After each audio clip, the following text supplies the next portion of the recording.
How's it going, people? Welcome back to the channel. Welcome back to the Big Six. And happy birthday, Matisse, I guess, is the first order of call. Skull fucking thuggery. Skull fucking thuggery. Man, the whole room, your fair play, yo. Come on. Bro, what do you mean skull thuggery? Bro, I've been in Liverpool all day. Come back, peace, harmony, chill, tranquility. And this brother's fucked up the whole set, bro. Big up. That's your bae, bro. Not this brother. That's your bae. Wow. Allow it, man. Allow it. Bae got the set all glistening for you, bro. It don't help the allegations, I'll be honest with you. It does not help the allegations. Allow it. Was you in Liverpool with them? Yeah. I was in Liverpool last couple of days. I've never been to Liverpool. So I was like, she booked it and I was just like, yeah, let's see what Liverpool's saying. So I told Skull was jealous at home, thinking, how can I do one better than Liverpool? If he comes back to a house with balloons and that's what he thought. I was thinking you can have him for the day, Emma. I'm having him for the evening. And his phone's gonna be on. I just remove him. I'll be real. I just remove him. Oh, man got the powers in that. I hear it. I can't be asked, fam. It's so crazy. It's so crazy. Fucking idiot, man. Happy birthday, though, Matisse. Appreciate it. Man. Happy birthday, man. I wanted it to be a bit low key, but you know, this is what it is, isn't it? Yeah, Skull don't help. Don't worry, we appreciate on the Big Six as much as Skull does. It's just that we're not all, there to bring out the balloons and the happy birthday banners and whatnot. Big up Matisse, man. What are you, 28 now? Yeah, it's 2 more years left, and it's over. Man said it's over, bro. Do I look over? Do I look over, bro? Soon. Then I'm man. It's trying to be my age, man. Try to be my age. My fucking eyes are going. Everything got no hair. Fucking hell, man. Life comes at you fast in the 40s, mate. 2 years, man. Then I'm washed in football terms, to be fair. You're fucking washed, mate. Just take some pictures of that hairline because that won't be there for long. Nah.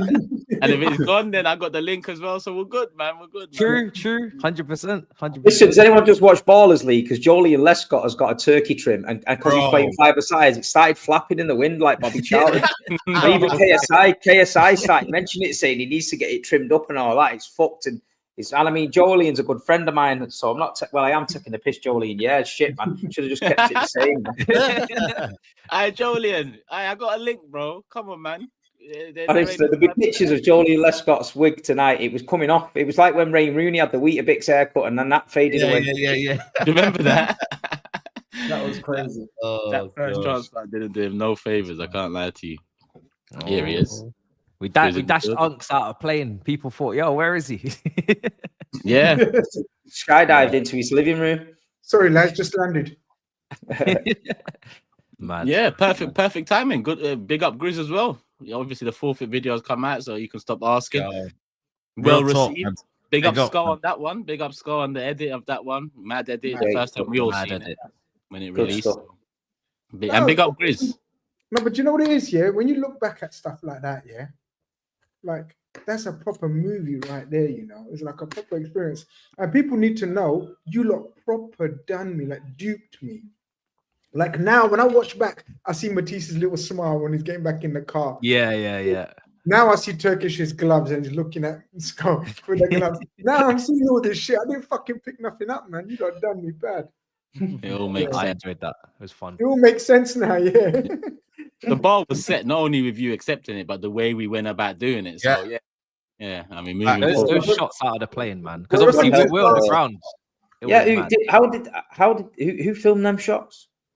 Did we supply the camera for him and he just did it? No. They provide that. We buy the footage. Man, I thought, no way, Skull fuckery dived out of that plane with him. He was willing to do that, though. That would be serious commitment. Yeah, that would be serious commitment. That would have been for the cause. You get me? Because the thing about it is, some people look at it as a gift, and some people look at it as a forfeit. That's a lot of people are like, oh, how can that be the forfeit? But listen, if you're not someone that likes height, it's a forfeit. Get out of here with your fucking fun. That was. He's choking thinking about it. No. That's not fun. Like so many people have said, would you do it again? Like fuck, what for? what the hell am I gonna do that again for? You know what it is? It's before GRIZZ, but when you're there though, it must be like a feeling. It must be amazing though when you're doing it. No, you heard me. I think you'd be shitting before. You wouldn't do it. Wallahi, you wouldn't do it. You couldn't do it. No. I don't say I wouldn't do it because I know I wouldn't do it. But I'm saying, you wouldn't do it. He wouldn't do it. He couldn't do it. Yeah, it must feel like wow, like that. I think once the parachute goes, then yeah. Everything's cozy and rosy, right? Until you realize you can't see anything. Yeah, you had your goggles like you weren't even on properly. Bro, fucking, I panicked like mad. I couldn't see shit. The goggles were up here. I was like, my eyes were watering. Imagine putting a block of ice on your face for 10 seconds non-stop. Like, imagine doing it, guys. All doing it now. That's what I was feeling. Another 5 seconds and I would have passed out. I told the guy. I said, another 5 seconds, I would have passed out.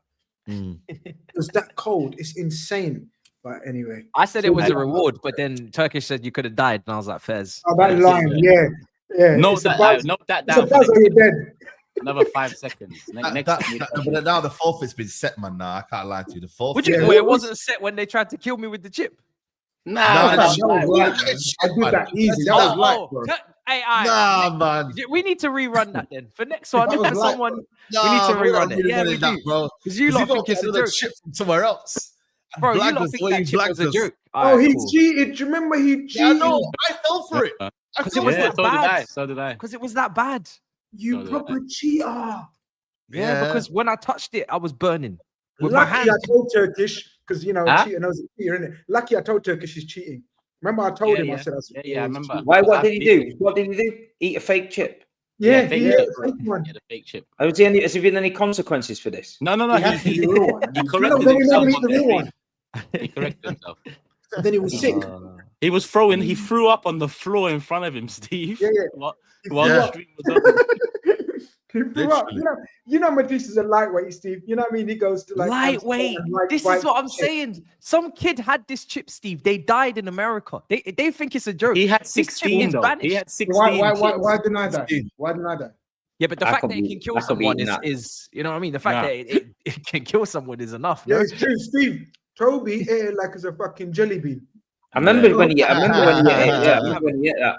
But did you see we're talking about the shark cages and stuff. Did you see that one in Mexico where I sent it you, Turkish, on Instagram, and the shark got in the cage? And the guy's in the cage with the shark, and the shark is in the cage with him. And God, it was a moment of God. If you watch the cage, it dips about a foot under the water because the shark's thrashing about, and the shark's head must have seen the water, thinking that's the way out, and it went out and over. If the cage was still above the water, he'd have just mashed him up inside that cage. And then the guy got out, was like laughing, like, wow, that was the best experience of my life, man. Yeah. Steve, in that video, when the shark's in the cage, did you clock the two people on the ship? They took off their hats through it, like they're gonna jump in, and then that's all they did. There's somebody in there, they'd be like, nah, and they started pulling that wire, and that guy just got out. I was like, wow. That's crazy. That was wild. But listen, the I feel like we're walking into a very big accident on this show, but it's fine. I'm sure. Yeah, that's someone said about dog handle, of course. That'd be a good one. When you get in that mad suit and you let the guard dogs attack you and that. Or you got to run down that thing and the guard dogs, you let them go and you got to try and get out. Yeah. I've seen that on them. What did I see that on? I'm writing that one down. That's silent. We'll put a silent video. I want to see SAEED do that. Ones. He's fucking ripping you apart at that lay on the floor. I want to see SAEED do that. You know what I seen? I was watching some forfeits here, and there was like one where you're basically on a leash, and you have to get told what to do and that. And it's that's domination films. Stop watching them films, man. They're fucking happy. You're not watching anyway. I was watching a video. What the fuck are you talking about? I see his mind in it. Your mind is F, man. Are you a dominatrix, SAEED? Bro, relax yourself, man. That's a domination. The guy's walking around Tesco and that, and he's basically been put on a leash. And they're saying like that's a mad, like kind of like what's it called, like embarrassing moment. There's not a Some of you were watching it the other day, man. was watching it on YouTube, man. Literally was like, listen, they're gonna find him. They're gonna find him, yeah, in a flat in Cheetham Hill with a dog lead on and a snooker ball in his mouth. I can fucking see it now. Don't be going to any of them parties, man. Don't be going to any of them parties. Toby, tell him about them parties back in the day at the Oyster. Tell him not to go there. Please, man, you tell him. You know it better than I do. Toby's gonna do this. Can you try that? The Blue Oyster Bar. Can you react that with you and Faz? No. I'm not doing any forfeits. You lot that are doing forfeits, man. So I'm not doing no forfeits. It's not going to be any prediction. I've won this league title 3-4 years in a bounce. It's you lot that are going to be doing the forfeits. We're going to bring the forfeits out other activities as well, not just prediction. Well, we'll think of the ideas. Whoever's at the top thinks of the ideas and that. Say no more. We have got predictions to make, so I'll bring the table up later. But yeah, listen, big up the community for showing the love, the video, Forfeit, big up GRIZZ, big up everyone that was involved, Scar Thuggery in particular. I see him in the chat as well. Go show Scar some love. And yeah, happy birthday, Matisse. Big up GRIZZ. Let's get into it. I mean, Premier League football's back, but there's a bit of FA Cup to talk about. Semi-finals locked in, Palace, Aston Villa, Forest, Man City. You was there, Steve, for the Man City comeback 2-1 away win against Bournemouth, Haaland and Marmoush. Yeah, Marmoush winning it. But Haaland's come away with an injury as well. But yeah, tough game, got the job done into the semi-final. And to be honest, I mean, I was going to say the semi-final draw could have been better, and it could have. Maybe Palace are the weakest of the bunch, but Aston Villa, Forest, still very good sides left in it. Yeah, no, we first half, been crying out on here a few weeks ago about Haaland not getting the service. He got the service, but he didn't put him away. He missed a header, point blank. Then he went through one-on-one, chipped the keeper. Then he missed a penalty. I thought it's not. And then then Nunes does the bozo moment we talked about, spreads the ball across his own box, which you tell kids not to do that. And then they score. So then going in at half time, I was a little bit frustrated. The away support was brilliant down there. Like I say, a bit of sunshine makes it. You know what I mean? And then it was Nico O'Reilly. You know, he's a player I've spoke about since 2 seasons ago on even on the Man City streams. I've been pushing his name. It's been very weird this season. Pep's been using him as a left back when he's usually a midfielder, like an 8 or a 10. He brings him on, and all it was just a young kid with a bit of pride, a bit of passion, a bit of determination, and just drove forward and led by example, because it's one of the things we've been missing. The team's flat. It's low on confidence. It's flat. You've got a midfield of Bernardo Silva, Kevin De Bruyne, Kovacic, Gundogan. Yeah, it's a team that he put out. Pep, when we were coming to the stadium and we seen the team, it was like old man fossil footballs back. You know what I mean? But with the young kid led by example, and like you say, we got the 2 goals in front. And then we were comfortable then. Second half, they didn't really lay a glove on us. You know what I mean? We defended well. Gvardiol went into centre-back with Ruben. I believe that Kusanov should really play right-back, not centre-back. At first half, I thought that there's a lot been made of Kusanov, and he's very, very young and raw. And there's a lot of people blowing his trumpet a bit too loud. He is still raw, but I thought Bournemouth were happy for Kusanov to get the ball because they knew he couldn't really do anything with it. And I think Pep sussed that. And for once, he made the correct substitutions, but it was a bit of a welcome boost, you know what I mean? Just to get to the semi-final. 7 years on the bounce, we got to the semi-final of the FA Cup. It's a new record, you know what I mean? So we're going to Wembley again. And like you say, Forest is going to be tough. We beat him at the Etihad. 3-0. They beat us away 1-0. Big pitch, Wembley, Alanga, Hudson-Odoi. Like you said before, Haaland's injured. He's going to miss that game now. He's out for majority of the season, I think. But we're going to have to come up with a new system. And like you say, Marmoush, he's done well since he come into English football. Not too sure where his best position is yet, but he's doing all right. And listen, if we can snatch this season and get a top 4 in an FA Cup, from what it was looking like when we're in that run of 11 games or whatever, I'm taking it. But Forest are going to be hard. It's their stake night. We've said it about stake nights before. They're going to come to Wembley, big day out, and they're going to go for it. So it's I'm just happy to get to Wembley, and we'll see where it brings. But got to shout out Nico O'Reilly, and I got a little mention for Jack Grealish as well. Super Jack came on, and looked like he was enjoying his football. You know what I mean? Winning the fouls, holding the ball up, dangerous, tracking back. And I know him and Pepper fell out, and nobody's ever gone into what's gone on. But we instead of being stubborn, just play him. You know what I mean? We need him. You know what I mean? We need him now for the end of the season. So I'm happy with it. We got to the semis, and we just got to keep on moving now. But we've got a big game coming this week, so we got to go again. Yeah. Hey, what's everyone thinking FA Cup wise? Does it look like City are going to do it, or still everything? No. You man are killing it, man. The way I see them play, yeah, Forest will be quietly like confident that they can implement a game plan to stop Man City. I think they got burnt at the Etihad, and I think you look at that game in the City. I can't remember the ground. I think City ground.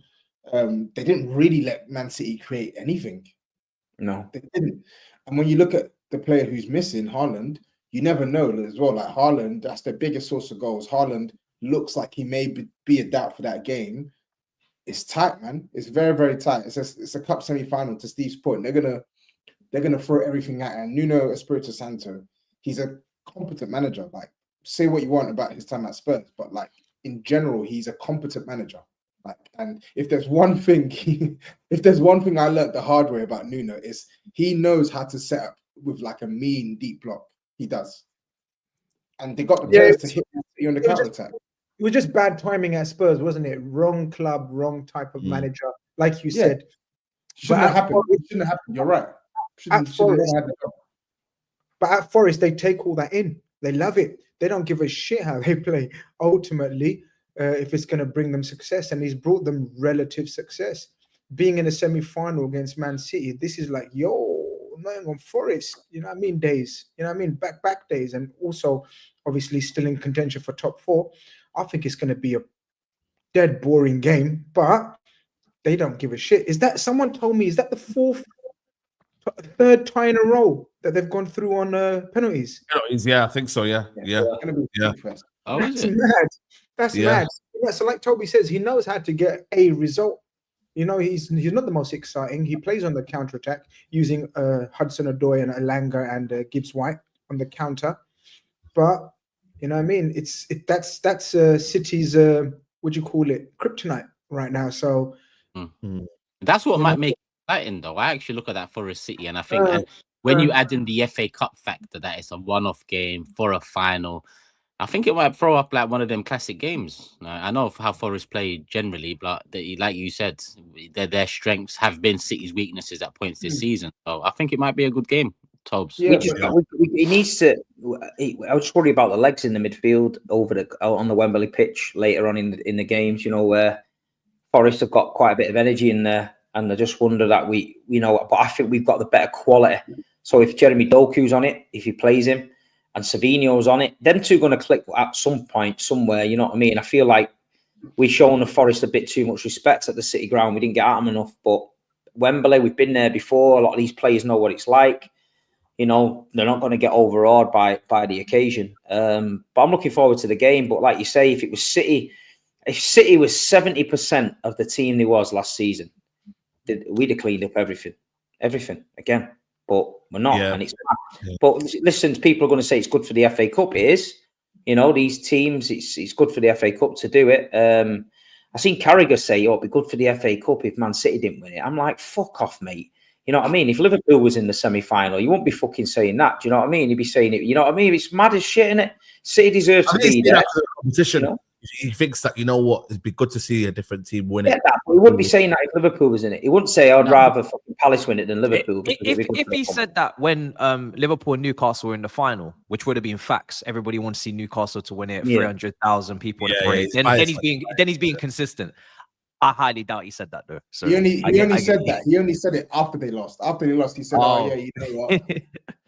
Okay. If we're gonna lose, at least let it lose to a team that have never won it. Blah blah blah. And God knows how long. Blah blah blah." Yeah, I agree. Though. Listen, I want to City out, man. I want a new team to win it. We deserve to be there. A lot of people said Bournemouth were going to fry us.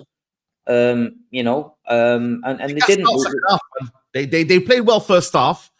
And then the second half, man, they didn't have any options on the bench, man. They were kind of toothless. And I think for me, it was Nico Riley, man. He changed the game. He brought a bit of energy, directness, and yeah. Then obviously Mamouche is in there. That helps as well. But that Semenyo couldn't get past him, in the second half. No, on him every time on his touch though. Whereas Josko would let Semenyo bring it down and run at him. This is what cost us the goal. That Nico Riley went, look, I'm going to get on his touch. If he fries me, he fries me. But every time he won it. So, but you've got to give credit to Bournemouth this season they've had. Fucking hell, I'm sick of the amount of time the Cherries have been in the chat here. Yeah. We've all had a bit of a whack or a boot off Bournemouth somewhere down the line. But, they've got good players and they play good football. The manager's good.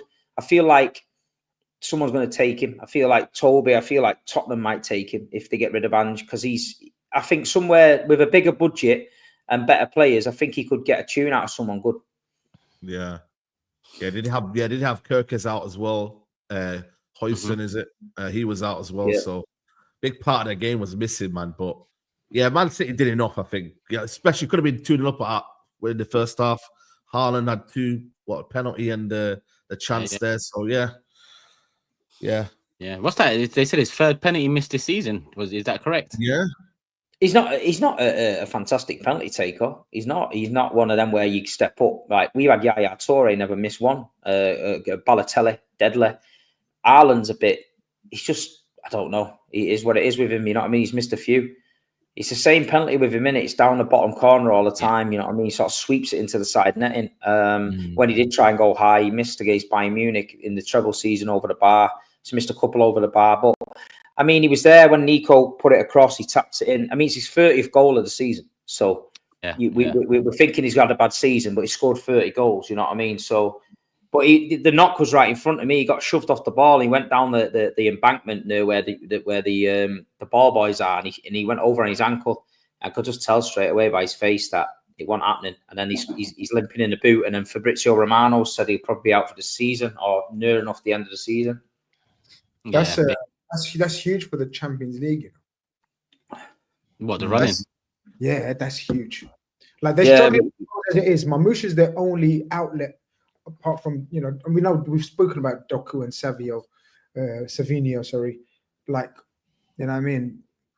Loads of times. But you know what though, Grizz? You wouldn't put it past Pep to change his system because he's not got the pressure to play in Haaland, and then we end up fucking pinging it around in a false nine and coasting it. You know what I mean? I was just going to say, I reckon this is going to encourage him to play more attacking and an extra attacker, like I've been saying City should anyway. But he hasn't this season for some reason. But with Haaland out, you know what I mean? Mamouche might unleash the rest of the attackers behind him.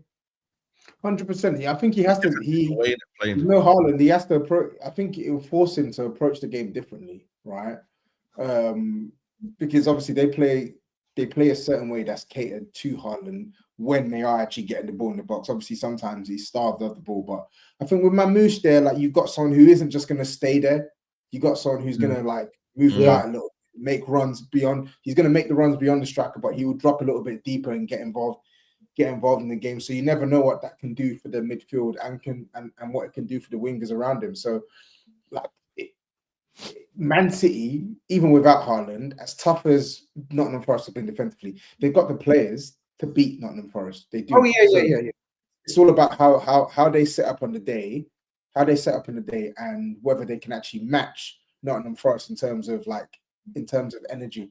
Personally, if they can match Nottingham Forest in terms of energy, and Pep has the right game plan, then I would say that they would edge that game of football. But too many ifs there. We've not really seen that. A lot of ifs. Man City this season. It's a lot of ifs. Yeah, and to be able to look the Haaland thing on the flip side, it could be they figure out another alternative. Goals apart from Haaland has been a struggle for them until Mamouche came in. So it might be a blessing for them in the long run. Haaland will still make the FA Cup final if they was to make it, and Club World Cup is saying so. It's not full season long, but yeah, it's not looking good. I've got a vision in my head of fucking Rodri if we get to the FA Cup final being in the fucking squad. Yeah, listen.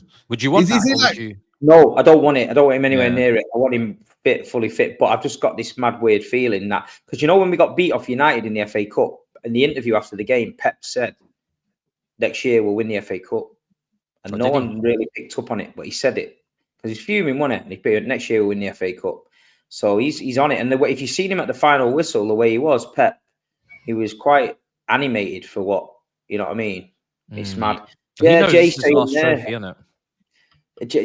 Echeverry time. I mean, Echeverry's there. He's fit. He's not played. He's not been on the bench. He's literally just ticking along. I don't know. It might be. Well, I think it will be Echeverry time.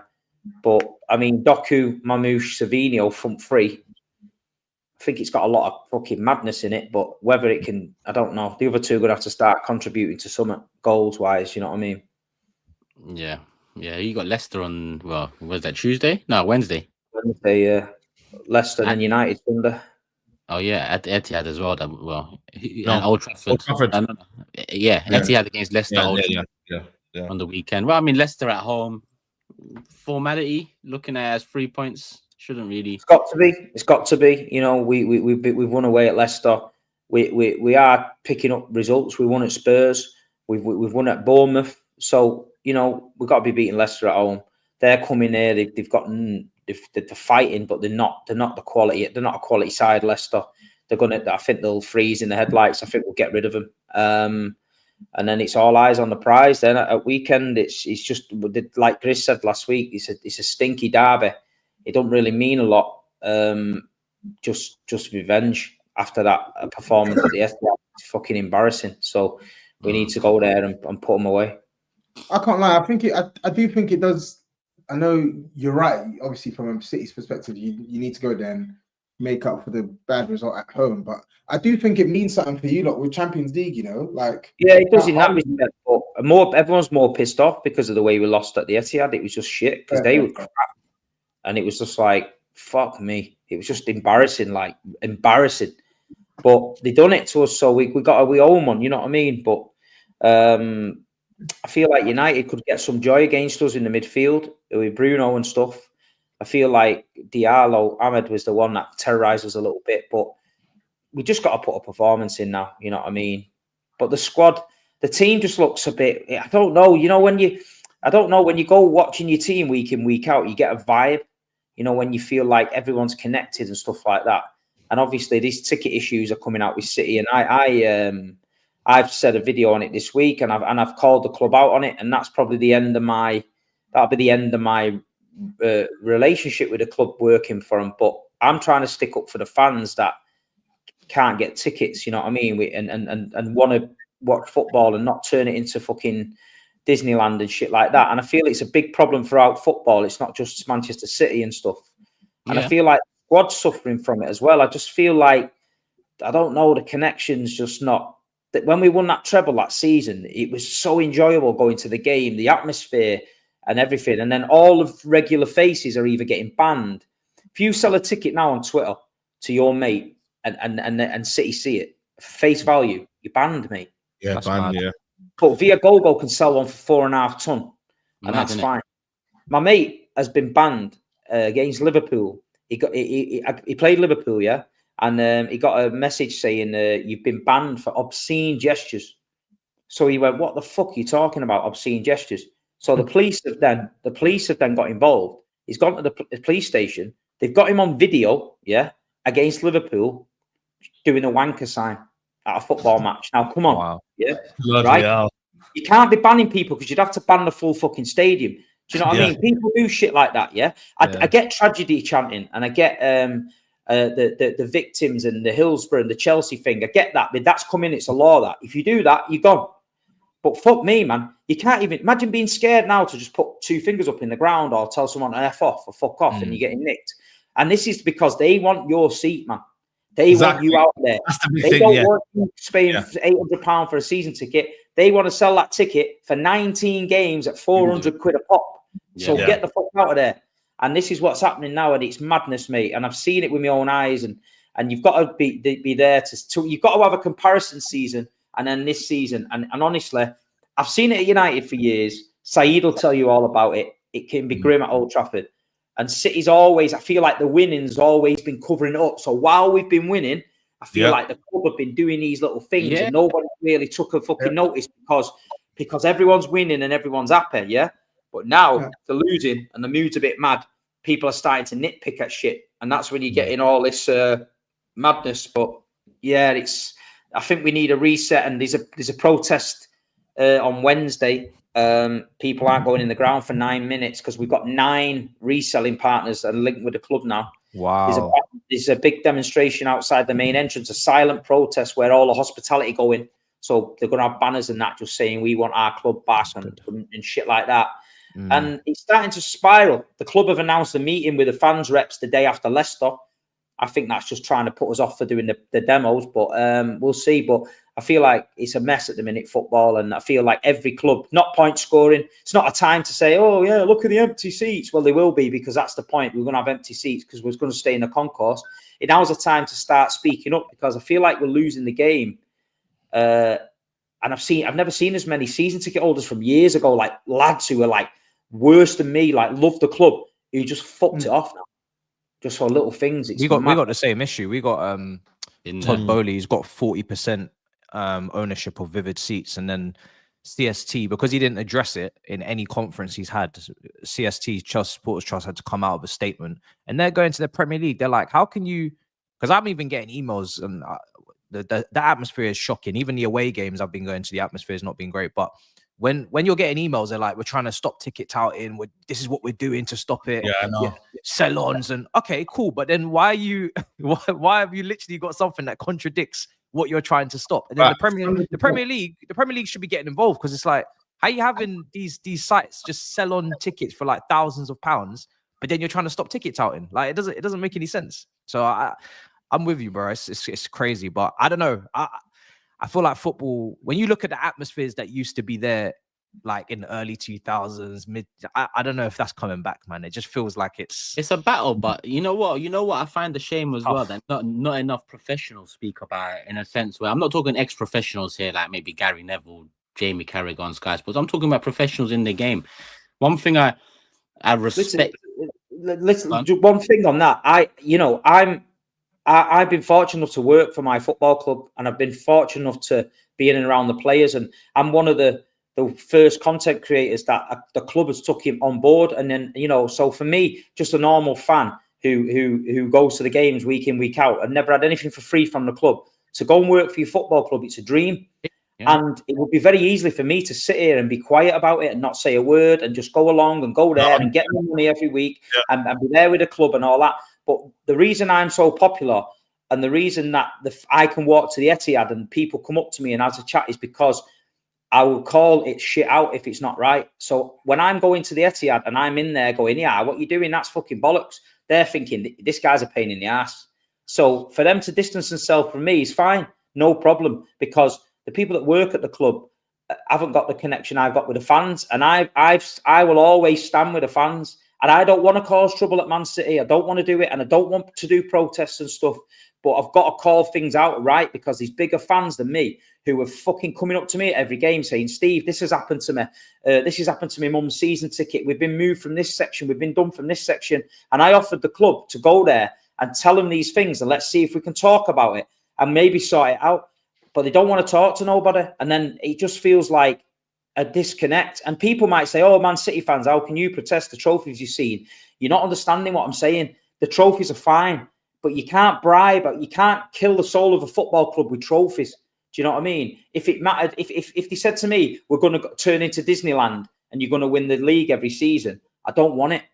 I don't want it, because I go to football for more than that. I go football to support the lads on the pitch and the badge with the fans and have the crack. And it's all about being with your mates and home and away and all that. I don't want to turn that into a fucking bullshit, because I know everyone will end up going to grassroots, you know what I mean? But you're right, Turkish. Some people don't call it out because they don't want to lose the job. And I get that. If you rely on the money from your job, I can understand you in a tight position. But I don't. So I don't give a shit about it. But I love the team. I love the badge. But I'm getting disillusioned with the club and people that don't support the football club trying to mold the football club into a business model and tear the soul out of it. And as long as these fans like me and people with balls to stand up, we ain't going to let that happen, man. It's not going to happen. If I have to chain myself to the fucking Caldoon's Rolls Royce and with me in a Batman suit, I'll fucking do it. For me, it's real talk. the commercialization of football, like there's a give and take, right? And I think with some clubs, they want to control everything. So, like case in point, Tottenham, yeah, you basically you're not allowed to sell, or better yet, they don't encourage people to sell their tickets, their home tickets, outside of the ticket exchange, right? You can't even sell your away tickets full stop. They don't want you to sell your away ticket because they see people obviously touting selling for 3 times, 4 times, 5 times, 6 times the amount. But when you try and sell it at home, when you're trying to sell a home ticket through ticket exchange, you can't even bring the price down. You have to sell it at the same price. So that price point might even be too high for a specific fan. Like a Cat A game, you look at how bad we are this season. The Cat 8 game is going to cost you minimum 85 to 90 quid. Who wants to pay that? Who wants to pay that? And they don't even let you bring the price down. They don't let you bring the price down because they want you to basically sell it at the price that you basically bought it from. It's mental. It's absolutely mental. The main thing is, right, once you do anything, Steve, now, like that's it, you're done. So it'll be the minor things, right? And like I said, they'll sell that ticket on for 4 or 5 times the price. And that's what it is, bro. It's like, you know, pricing out fans. That's what it is. As we grow out of this era that it is now, that it's been, players are molded in this era. That's why I look at what I was going to say earlier. I look at what Klopp done. I think it was a few months or maybe just over a year or just under a year into his management at Liverpool. I always reference it when talking about Wenger as well, because I can't believe when Wenger was asked the same thing off the back of it, what his answer was. But Klopp was new in his job. He was asked about, there was a protest, Liverpool fans, £70 away tickets. That what the hell's going on? And then Klopp came out in the press conference and said, I don't get it either. I'm with the fans. Like in Germany, it's not like this. And then literally it started a rhetoric where other managers were getting asked. Wenger was asked, and Wenger said, we pay, it's the highest ticket prices because of the football on show. And that's a disrespect. But the narrative came from then. The end of that season, it was the £30 rule for the away games. So, like, not every manager can do this. I think like a Maresca at Chelsea, he hasn't got that, that bond yet with the fan base. Whereas I feel like Pep City, Arteta, Arsenal, that's about it here, if I'm honest with you. But other managers in the league as well, they've got that connection with the fans where if they speak out for the fans and the club do something to that manager, the fans are going hard for that manager in terms of backing him up. This World Club Cup, they announced the World Club Cup and they said ticket price is now available. I clicked on it, right? and I'm looking at this and I'm thinking, are these fucking mental? We've just had a full season on the back of a treble season, whatever. And these tickets were 495 quid, 695 quid, 795. The final £2,000. Are you taking the piss? And then all of a sudden, the ticket sales was flat on its ass. And then we got another email a couple of weeks later saying we've had a rethink and we've changed the ticket prices cheaper. So basically, you thought we'll throw this out there, see if any daft bastards buy them, and if they don't, we'll do this. Now, when we went to Saudi for the World Club Cup, the local fans were priced out of the tickets as well. But it was just because the poor people in Saudi just didn't have the money to do it. But it was a lot better run and it was a lot more structured and the tickets weren't as bad. But the American one, they're just literally absolutely... They do that for friendlies, Steve. They do that for friendlies. Yeah. Like, it doesn't matter what match is going on over there. They will take the absolute piss. And that's why... whenever this shit gets flagged up, maybe we should have a final in America, or we should have a 38th game. Nah.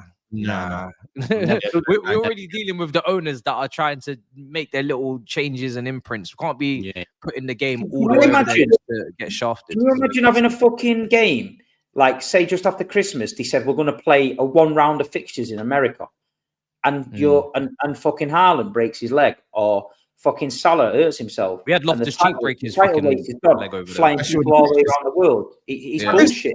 This World Club Cup thing, right, Steve, right? We talked about the money that's in it, which is insane. But coming off the season that you've had, and then we spoke about how many players you're looking to bring in, right? And there's going to be loads of outs as well, ins and outs. You're pretty much not going to have a disrupted preseason. This is our preseason. We got not everyone. This is it. That's going to be so. This is why And I've been getting loads of stick for saying, "Oh, City not going to be back next season." You know, all the City fans will be saying, but this is the reason why I've said this, taking all this into consideration, because that World Club Cup is going to be a mad disruption, especially off the season that you've had. Like Pep wants to just have training ground time, because we know Pep's a training ground manager. He just wants the boys in so he can drill them the way he wants them to play. But going off to the World Club Cup, I don't know, man. It's a mad. You have to treat that. I know there's a lot of money in that tournament, but you have to treat it like pre-season, man. If you don't, you're either not going to get enough game time with the bench players or the squad players. You're not going to. The fitness is going to be flawed for the players when they come into the Premier League. You got to treat it like it's a serious pre-season tournament. Don't get me wrong, because the money, but it's pre-season. Yeah. That is pre-season, and it's just different. That's it. You already got to America pre-season. I saved the money up to go to America, and the money's there. I put it in the bank. And I saved it for that. And I don't want to go. I'm not. Was you going to go for the whole thing? I was going to, come back and go for it. I was going to just go and enjoy myself out there. But I wouldn't enjoy myself out there. It just doesn't. Saudi Arabia was different, man. It was different. But I just don't know, man. I feel like, I don't know. I can't describe it to you how I feel about it. I love Manchester City. It's part of my life. So I've done everything for it, but I feel like when I'm talking about it now, when I went to the ground yesterday, I must be 200 people must have shook my hand yesterday saying, "Well done on the ticket, Steve. You're sticking up for the fans and all that," which is fine. But I feel a bit embarrassed that I have to do that. But then, and I feel like the club can make trouble for me soon. If they want to get rid of me, they will get rid of me. But I feel like I've just got this ache about the whole of football at the minute. I remember me coming on here one day saying sometimes you have to go non-league and smell the grass. Yeah. And sometimes you do. And I encourage anyone that falls out of love with football to go to your local non-league club and fucking stand there and just take in what football is about. And like, I've seen the highs and lows of football. I've seen it and I can experience it. And it's just, you can't take the soul out of football clubs. I hate it when I see it. When they did it to Bury Football Club, a local club in Manchester area, they killed them. And these people supported Bury all their lives. And I see other fans and I think we're privileged as Premier League because our clubs are quite secure. But, you know, these fans out there watching Championship football and Division 1 football, and they're having a better time than us. We're going to the ground and you know what it's like? It's fucking flat sometimes. The away ends are shit. You know, it's fucking bollocks, and you just think, what the fuck's that? Yeah, you feel like it's soulless in it. No, but I feel like too many people, we all have banter and we all rip each other apart. We do that, and we rip Arsenal apart. Oh, you've had empty seats, and Liverpool, you're over fucking tourist club and all that. I get that. But in every single football club, there's a soul, and the soul is your local community. Because if the football club goes on the soul bones of its arse, it's the local people that will pick it up. Whether you agree with that or not, it is. Because the guys, they don't want to come over and watch a losing team. Do you know what I mean? They want to come and go and watch a winning team. So if you start losing, it'll be gone. And like I say, City are just thinking, well, like Real Madrid, they don't care because Real Madrid are always this level. So the tourists come pumping in and everyone wants to watch Real Madrid, Real Madrid, Real Madrid, Real Madrid. In England, we know how far and how fast things can change. 1 minute you're winning the treble, next minute you're fucking fifth. Man United are fucking second, then the 15th. Spurs are in Europe, then the down. But it's the soul of the club is always there. And then, you know, and this is what I'm saying. You look at certain teams, they get relegated. They've got hardcore fans pull them back up. You look at some teams get relegated, they're gone. Barnsley was in the Premier League, gone. Swindon Town, Premier League, gone. Because there's no core there. It's not enough, you know what I mean? It's gone. But, you know, Hull City used to come in the Premier League. Huddersfield was in the Premier League. The ground was full every week. Go and look at Huddersfield's ground now. Middlesbrough's in the Premier League with Juninho. Go look at their ground now. So I just feel like, I don't know. I can run all day, man. But do you, because, and this is a question to all of you lot, because I'm like, because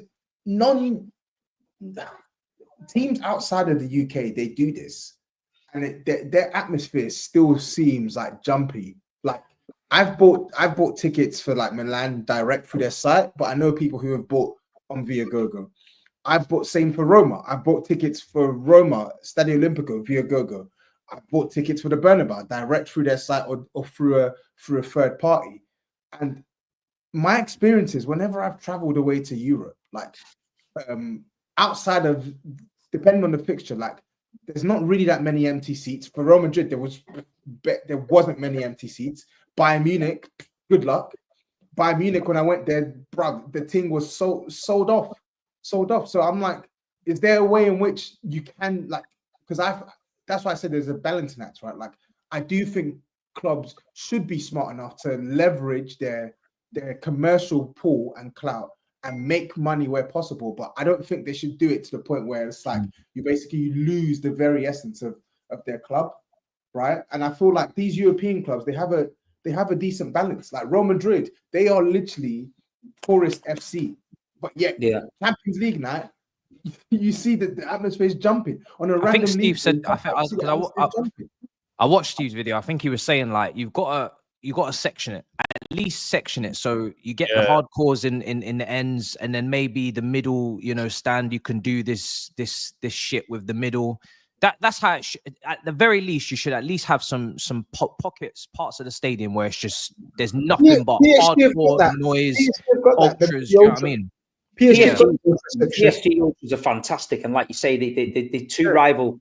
They fight amongst themselves because you've got left wing, right wing over there, and they do their own thing, but they coexist, and the atmosphere is fantastic. What I said on my thing is, right, I've got no problem with tourist fans or Forest fans coming to the stadium and getting behind the team and wanting to learn. I get so many come up to me and go, "It's my first game from Denmark and I can't wait." And then you go in the ground and they're getting involved and all that, and they're coming to support the team.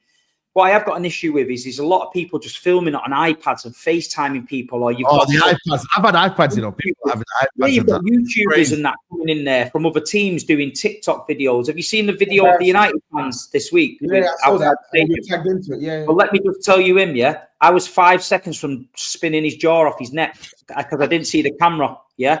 Because I thought, you're taking the piss, mate. And then his camera crew came out of nowhere, so it was a setup, innit? They want me to crack him, and then I'm nicked. So I'm like, what the fuck are you doing outside our stadium? If I walk down Matt Busby Way at your next United home game in a City shirt, I'm getting chinned, 1,000,000%. But the other week, there was a Nigerian guy turned up at City, right? And he had a Sean Golter shirt on. And he said, I've supported City all my life. I love Man City and that. I said, nice one. And he walked in the ground and he was sat 2 seats in front of me. And this guy did not fucking stop singing and jumping from the minute one to the fucking end. And I grabbed him and I said, you are fucking welcome in here, mate. Anytime you want, I went, because you're the kind of guy I like. He just loved the club, man. He loved it. And that's what you want to see, the passion. When you've got an end filled with fucking 30% of iPads, and we see Real Madrid coming, they're all filming Mbappe and that. It's dead. It's a big Champions League night. You're playing Real Madrid. You want to get the atmosphere pumping. No, everyone's filming Mbappe. And with 11 fucking signs, can I have your shirt? You should get that shoved up your ass on the way out. You know what I mean? honestly, that was hilarious. Bro, they had the nerve to go there, bro. Because I can't lie, them locals were looking like, yo, come round the corner, lad. Come round the corner. But no, honestly, you know what? You got to give it to you. Because like I said, you work for Man City, yeah? And you're saying all of this and you're not compromised, man. So you got to give it to Steve, because at the end of the day, he could easily be like, you know what, I work for Man City, I'm chilling. You know what I mean? There's people in the club that love me. Yeah, they love me. Yeah. And there's people in the club that don't like me. But what you've got to realise, in every one of our football clubs, there's fans of other teams that work there that don't give a shit about us. Yeah. Yeah. So the City fan that's been in the commercial office for 40 years, he likes what I say. Steve's one of us. But his boss, who's been drafted in from New York City, don't give a fuck about me. He's just on about, I've got to get my till up to tell Soriano that we've increased the spend, etc., etc. And this is what I'm saying. And it all goes down to dialogue. If you can get round a table with people at the club and talk, you've got a chance of sorting it out. When the club are not answering calls or they're not meeting with representatives, City Matters, etc., that causes the bigger issue. And like you say, I'm telling you now, people can go in the comments and laugh. Oh, yeah, Man City, yeah, you be careful what you wish for and all that. It's not about that.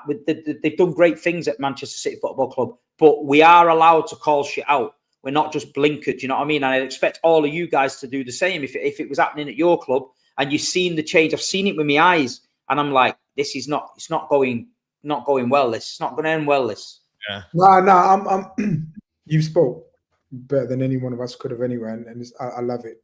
You know, the passion that you spoke of. But I'm just happy that you finally met Blue Moon. You know what I mean? Like you met him, yeah. No, it could be him. It could be him. I haven't met him yet. No, Steve, that fan, innit? That was Blue Moon, innit? It could be him. It could be him. He's here as well. Where is he? I see his name pop up. Blue Moon here. Said, Blue Moon exists. Well done. He was Steve there. Finally gave him a pat on the back. Said, "People like you, you're in. You're in." Pep needs to start playing Nico and McAtee on Wednesday to see if they're capable at this level. Top 4 in FA Cup. I'll take it. Do you know Paris Saint-Germain? What you said before, Grizz? Stuart, Parisian London, obviously big Paris Saint-Germain fan. When they signed Messi, it started to happen at Paris Saint-Germain. So some of the lads who obviously are like that, they were getting €500 for their ticket outside the ground. So what happened was, all of a sudden, you're getting tourists in their ultra section, but the Paris boys didn't wear it, man. They were gripping them up and saying, "Who'd you get your ticket off?" Then they were finding out which guys had sold the tickets, and they were fucking sorting them out. Now, I'm not saying that needs to be the case, but I'm saying even the most diehard ultra fans, some people can be bent with money. If your season ticket costs you €800 and someone's willing to pay you €500 for a game to see Messi, people are tempted. And this is what you've got now. This is what you've got. And I think Paris Saint-Germain learned a valuable lesson, because for them, it didn't click on the pitch. So they went from Hollywood FC. Now they've gone back to the old school. They've got a team they can be proud of, and the fans are together, and they look a real threat on and off the pitch. They've got the connection like City had. And I feel like City haven't got that connection now, but that connection of the fans will follow you everywhere and all that shit took us to them trophies. And I feel Paris, they're in that momentum doing the same. But yeah, when you've got big name players and that, it's people pay big dough and they want to see them. You know what I mean? I hear it. Let me get the City super chats in, and then we'll do some predictions. Let me scroll up a little. Morton Pedersen, big up, said, "Good evening to you all. Good evening. I'm a Liverpool supporter myself, but big respect for Big Steve, who spoke for City's support on the ticket shame scandal." He mentioned it. Go subscribe, people. Every individual channel link is in the description, as well as Steve's, and he's got a video on it all.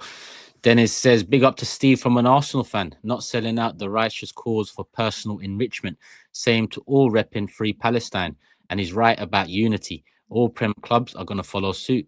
Real always recognize real. Salute." Big up Dennis. KJLFC paid over 140 for both Villa and City away this season. These touts are scum, but I'm the divvy for paying, I guess. Has to be done though. 20 times. Yeah, that's what it's become now. That's what it's become. I'm American, says Eric. Happens on a different level here in the NFL. Same season ticket price, even with less home games if your team are playing in England. Greedy owners. Yeah, sounds very similar. For sure. All right, cool. That is City in the bag. Hit the like button, people. Make sure you've done that. 4.2k in the building. Strong numbers, even with Baller League going on. So show some love to the video. Let's get to 1,000 likes now. Make sure it happens.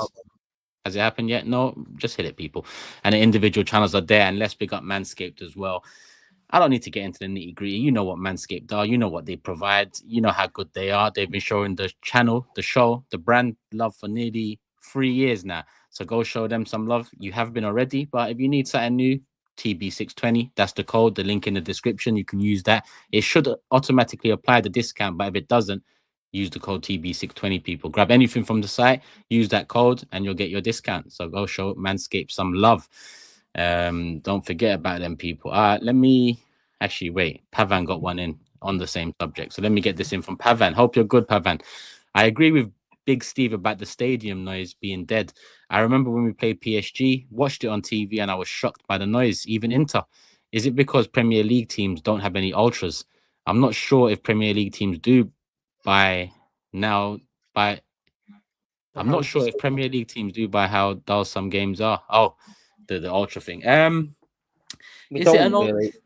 Casual culture. We're casual culture in the UK, so it's like casuals is all dressed up in a clobber and all that, Adidas trainers, looking the part, blah, blah, blah. The ultras is more organised, like you see in Europe and that. Crystal Palace have got a little ultra section. The Ashburton Army is more like an ultra section. So there's little ultra sort of sections popping up everywhere. But we're under that many constraints in England that you can't do it. Every flag's got to be fire fucking proof. It's got to be sent into the club first and approved. If you're not allowed pyro in the stadium. So then when you go abroad and you see all the ultras who are all like wearing the same colours and letting the pyros off and doing all that, they've got there's no one bugging them.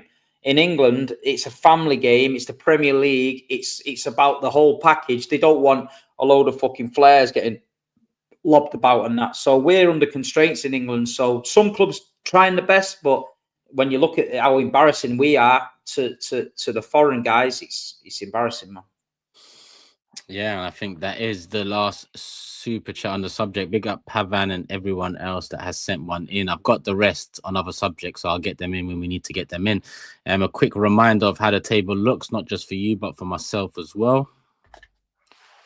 SAEED top, I'm second, TOBS third, Steve fourth, GRIZZ fifth, and Matisse in sixth. All right, cool. We're going to kick off with Man City Leicester predictions. Steve. Oh, sorry, not Steve, SAEED. I'm gonna go with Man City to win. Haaland's out. Haaland's out. 3-0. 3-0. Yeah, I'll go 3-0. Yeah, Leicester are just fucking, they're just food.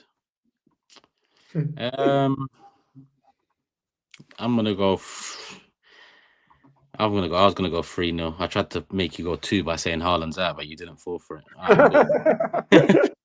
So, yeah, same for me, 3-0. So the top 3 are going 3-0. Like, well, what sense does this make? I don't know, man. So you know what I mean? Spice it up, innit? Protect the lead. Say no more. Everyone's trying not to finish bottom. Forget top right now. But yeah, go on, Steve. The game is the game. Yeah. Say that again. 2-0. 2-0. 2-0. GRIZZ. 3-0. 3-0. And Matisse. 4-0. 4-0. All clean sheets, all wins. The move. It's pretty similar in the chat as well. Let me just get these super chats in. Carl said, happy birthday, Matisse. Mine's on Wednesday. Love the GRIZZ forfeit video too, but Matisse, you better hope you don't come last this season. Got 9 games to go. Work starts now. Yeah, 9 game weeks. Hella games, but yeah. James Bond says, bungee jump next. Maybe we do a chili chip and then throw them at the plane. Maybe it's 2 in 1 next time, you know. What the fuck?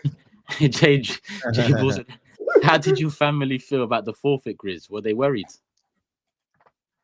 No, they loved it. What the hell happened? I told you, his wife said, take him, man. Don't worry about it, man. We're good, Yeah, man. The wheel's in the cupboard, man. We're good, man. Just yeah, we don't care.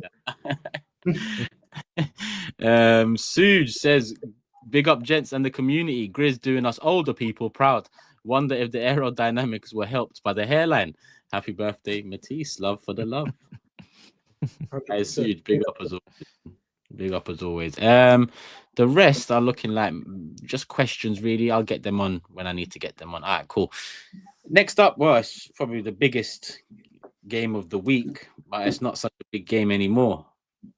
Chelsea Tottenham. Peace. Might as well start with you. I mean, similar to what Steve said about Man City, Man United on Sunday. I mean, it's always a big game because of the 2 teams involved, like Chelsea Tottenham, because of the rivalry, but just doesn't have that. Like, in my opinion, outside looking in, Chelsea should win it. Not expecting a great game, but that's how I see it. I don't know how you two are feeling, but Matisse, yeah, Tottenham Bridge. Do you know what I like about this fixture? It actually doesn't matter. It really doesn't matter what the heck's going on. You do not lose this game at home to Tottenham. You just don't.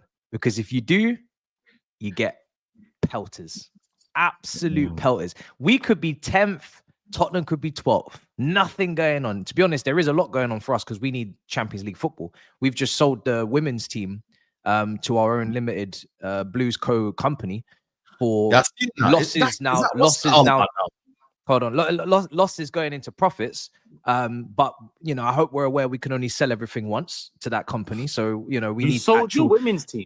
We sold our women. We've been selling loads of things. You know, training ground, loads of things, right? I told you this is PSR. This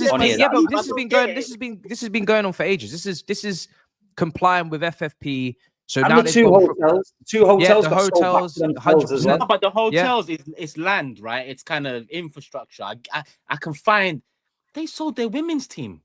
Back to themselves. To themselves for 200 million. This is what billionaires do. So they don't pay tax even. They'll sell things to themselves, right? So they don't have to pay massive taxes and whatnot. So this is what they do. But this is just another inkling as to why we need Champions League football so desperately.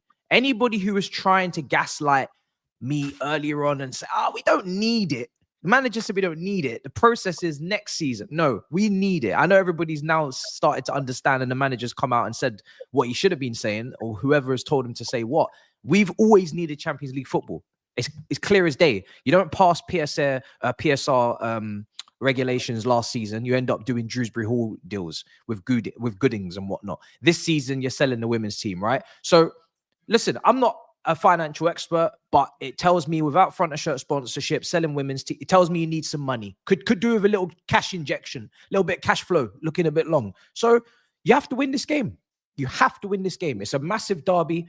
The hatred for Tottenham is there. We're at home. We've only lost one game at home to Tottenham that I can ever remember in my lifetime. And I remember that day when Dele Alli scored 2. And that was a long week in football, a long few weeks.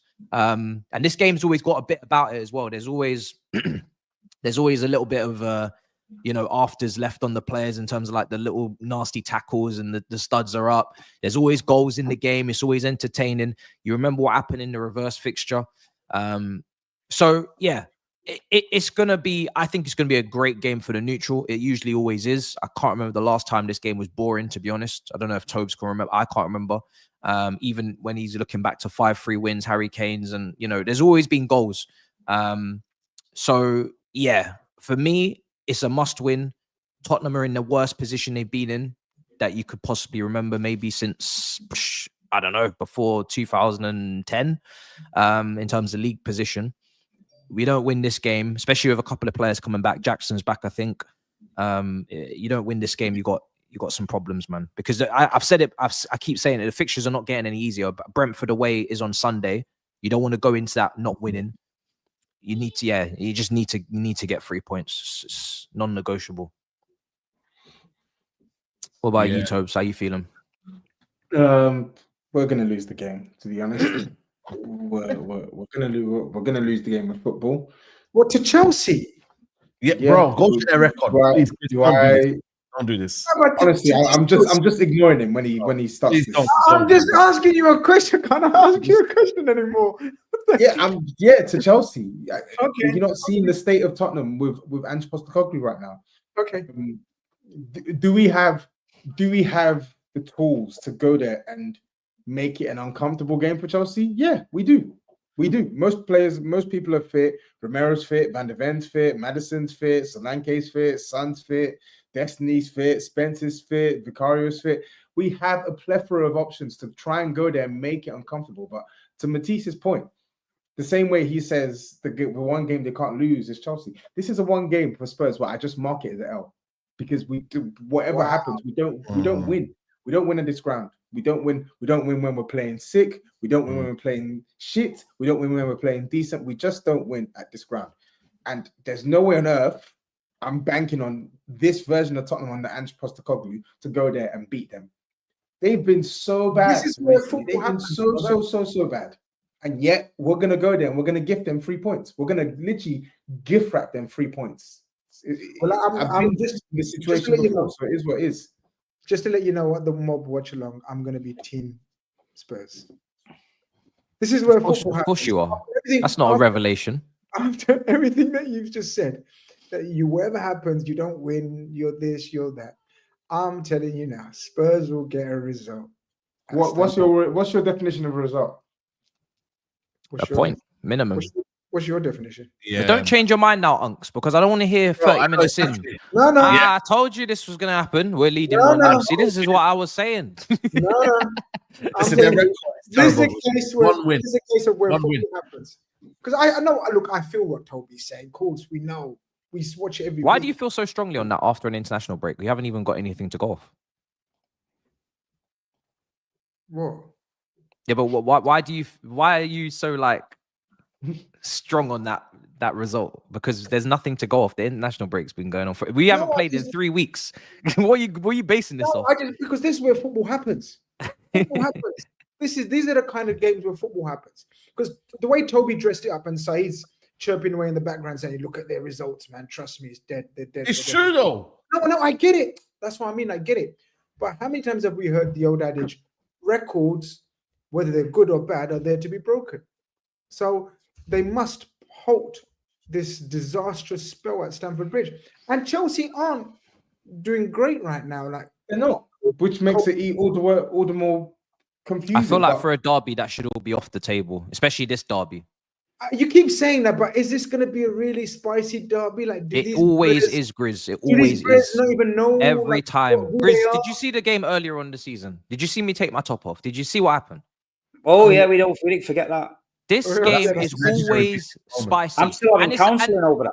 We just spoke about yeah, sorry about that. We just spoke about atmospheres and crowds not getting up for the game. This is a Thursday night, Stamford Bridge, Chelsea are home to Tottenham. This one, I can promise you, is going to be a bloodbath. This is going to be a proper game. That's what it is. And because I'm looking at it, not even just from a you look at the two teams, they're open. How can it not be? It's not like Chelsea are going to come in here and be really organized and Tottenham are going to come in here and be really organized. There's going to be opportunities. There's going to be goals. There's going to be, back and forth. So no, it's definitely going to be a good game. I've got no doubt about that. But yeah, I just don't know how we could go off results or form. We haven't played a game of football in 3 weeks. There's nothing to go off. There's been such a large period of time. We've had an international break, FA Cup weekend. There's nothing to go off. If anything, everything resets for me. Everything resets. I don't know about Cole Palmer. I don't know. No, I don't. When I see him on the team sheet, cool, because I've heard like someone's back or someone's out, and then the team sheet says differently. So let me just see what's going on with the team sheet. I'm not going to say he's back because I need to see. First of all, I need to see some images of him on grass and whatnot. I haven't seen those yet. So unless someone else has, but yeah, regardless of whether he's back or not, anyway, we need to be. You're one of them grass guys, bro. You man pissed me off on the internet. As soon as a man's back on grass, with Saka, for example, everyone's yeah, he's back. No. I'm not going to start celebrating if they're on grass, but I'm saying people are celebrating before they've even seen them on grass. They've just seen like typing. Do you know what I mean? Like, it's mad. Fucking Oscar Bob's been back on grass for 6 weeks and no one's seen him anywhere near the team. But yeah. Luke Shaw's been on grass for 11 years. So Man said Luke Shaw's been on the grass for years. No, he ain't been seen on the football pitch. So, man, crazy. I would love to get a result. Not that it will mean anything for our season, but I would love to get a result just to piss him off, because I haven't forgotten about what happened in the reverse fixture. That's literally etched into my head. To bottle a 2-0 lead at home, to that, and to be outplayed whilst doing it as well. Like, it was mad. You couldn't have gift wrapped a better scenario. You're 2-0 up at home within the first 10 minutes of the game against a team who are just throwing everything at you. Just soak it up and just hit them on the counter attack. That was my favorite game of the season. Favorite game of the season. Right now, it's just making me mad. I actually might go and watch the highlights after this. Just honestly, just so good, so good. Especially on TOBS' head top as well. It's just it doesn't get any better. Enzo goal was quality though. The only better fixtures than that are finals and winning. That right there. It was the most extreme reactions from Toby, man, because he was mad when it 2-0. I couldn't believe that result. I could not believe that. He's pulled out his titties. Sancho, great goal. Because we were saying that at halftime. Because when we're doing the analysis, I'm like, we're 2-1 up, but I don't feel comfortable. We're just gifting chance after chance after chance after chance. We're doing nothing to stop them defensively. Nothing to stop them playing the same way we did at the 5 minutes to 45 minutes. Like, and we were saying Matisse was gone. We were saying, what are their chances second half? I said, bro, the way it's going, don't put it past Chelsea to win this game of football because we've not been good here. You're gonna come back. Look what happens. Yeah. I'm Team Spurs. Joking. Thursday, is it? Thursday. Yeah, Thursday. So yeah, on that predictions then. Go Team Spurs your predictions then. Yeah. No, we'll see. But listen, just a heads up.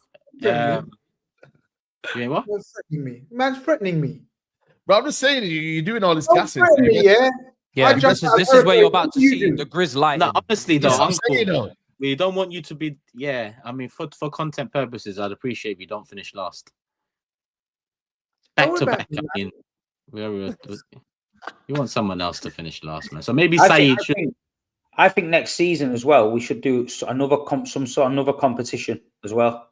Not just predictions. Predictions is cool, but we need something a bit more different. I don't know. Yeah, that's what I mean. Something like remember that like last man standing, where you've got every week you've got to choose a team. Anyone can only pick a team once, and if they win, you through, and if they lose, and you lose a life and shit like that. No, and then we predict the top 3 goal scorers, and we can't, or something like this, where you get so many points or whatever. We'll do it, and we'll get everyone else involved. So we want more forfeits. So you lose the prediction leave, you forfeit. If you lose the last man standing, forfeit. I said Steve just wants to be chased by dogs, basically. I had to down to Sharks. I was fully invested in the Shark. But Steve, make sure they're not SAEED's dog on a leash, because it might be Faz, might not be a dog. Hey, Faz, my brother, by the way. Big up. Yeah, it's a joke on what you said earlier. Yeah, of course. Faz, my brother. I think this is the only one in on. Actually, there's another one from Pavan. Red Heart says, "Hey guys, love to all of you. Big up, Akshay. Saw rumors. 40 million bid for Canada. Any thoughts? No. You know how he's that won't be happening. You know how he manifested Trent to Real Madrid. Listen, I'm GRIZZ. I'm telling you now. You're getting too excited because I'm about to crush it. Because you see me, I told you about Trent, so now you have to start listening to me when I talk about transfers, right? Yeah. This is not happening. Chelsea have already said they're not buying a starting goalkeeper unless an insane opportunity comes up. And you've got Sanchez at the club. You've got Kepa at Bournemouth coming back. We need to sell him. You got Jorgensen signed last summer. You've got Petrovic having a great season at Strasbourg. You've got Penders. They got to do it. There's enough goalkeepers. Trust me. Unless it's like a mad opportunity, they're not gonna. What is a mad opportunity? You're lucky. I don't know, because the goalkeeping market is scary. I don't actually know who is realistically like setting that bar. But Kelleher 40 million is not an unreal opportunity when his contract's running out next summer. Yeah, it won't be. It's a Lille. What's the Lille goalkeeper called? Cavalier. Yeah. I think they'll look at Petrovic. Chevalier. Yeah, Chevalier. Petrovic. Yeah, I like him, mate. I think he's a good goalkeeper. I like Flecken, mate, at Brentford as well. I think Flecken's a good keeper. But I've talked about that guy as well. I mentioned Flecken earlier in the season. People laugh. He's a Brighton keeper, man. I like the Brighton keeper, man. Verbruggen. Nah, for me, it's that Old Trafford guy. Verbruggen, he's been linked with a move to Old Trafford. Did you say? Yeah. He's been linked with a move away. Like James Trafford. We've got a buyback on Trafford anyway. So I'm telling you, he's gonna. I don't know if he's young. I'm sure he's young. He's verbally agreed on the Prem last season. He's young, but he was too young to go at Burnley for. I mean, he was too young in the Prem. But at first, but he's very confident and cocky, and I think he got a bit too confident and cocky. But this season in the Championship, he's been outstanding. Absolutely outstanding. You know, I think there's a keeper that's been involved in a title race that's going to be available in the summer, but I don't want to mention his name because people get angry about it. So let me not leave it. Okay. Who's that? Who's that? Who's that? Title race? What'd you say? Ramsdale? Yeah, that's what I mean. Wow. Yeah, I'll just. Has he got relegation clause record? That's why I want to know what market opportunity is to Matisse. Yeah, you see, we're desperate. We're not that desperate. I want to see Petrovic in preseason. I think you're more desperate than that. No, I need Sanchez sold. Put Petrovic in the preseason team. Let me see what he's doing. And they're all move. They're not all dusty, because some of them are young. So You know, you can't call them dusty before they've actually shown you if they're good or not. About them, man. I'm talking about the other 4. Yeah, 5, the 6. Sanchez is dusted, 100%. 100%. He needs to leave my club. Even Kepa, all right, Bournemouth have been doing bits, but I still... Yeah, he needs to leave my club too. Bro, Bournemouth are going to buy him because Bournemouth was the other team that were interested in Kelleher, but I think they're going to take up the your boy. Who? It's so important. The goalkeeping situation is so important, man. It's so important. Like, it's just fucking unreal. If you have Onana, and you know, with Onana though, honestly, genuinely, when they signed Onana on the back of that Champions League, I thought, because don't forget, Inter Milan's defense was pretty sick, yeah. So Onana looked the bollocks, and I thought he might do things if they get players to complement him. And I still don't think United's defense want the ball off him. And I don't know. I've seen Onana save United though a few times as well. He's done it a few times, but honestly, on the ball, he's overrated. But I thought he'd be better than De Gea on the ball, but he's actually not. And no, he's better than De Gea. He's not. Trust me, he's actually not, man. Like, honestly, his kicking is horrendous. The whole point is to have distribution from Onana, and he can't kick.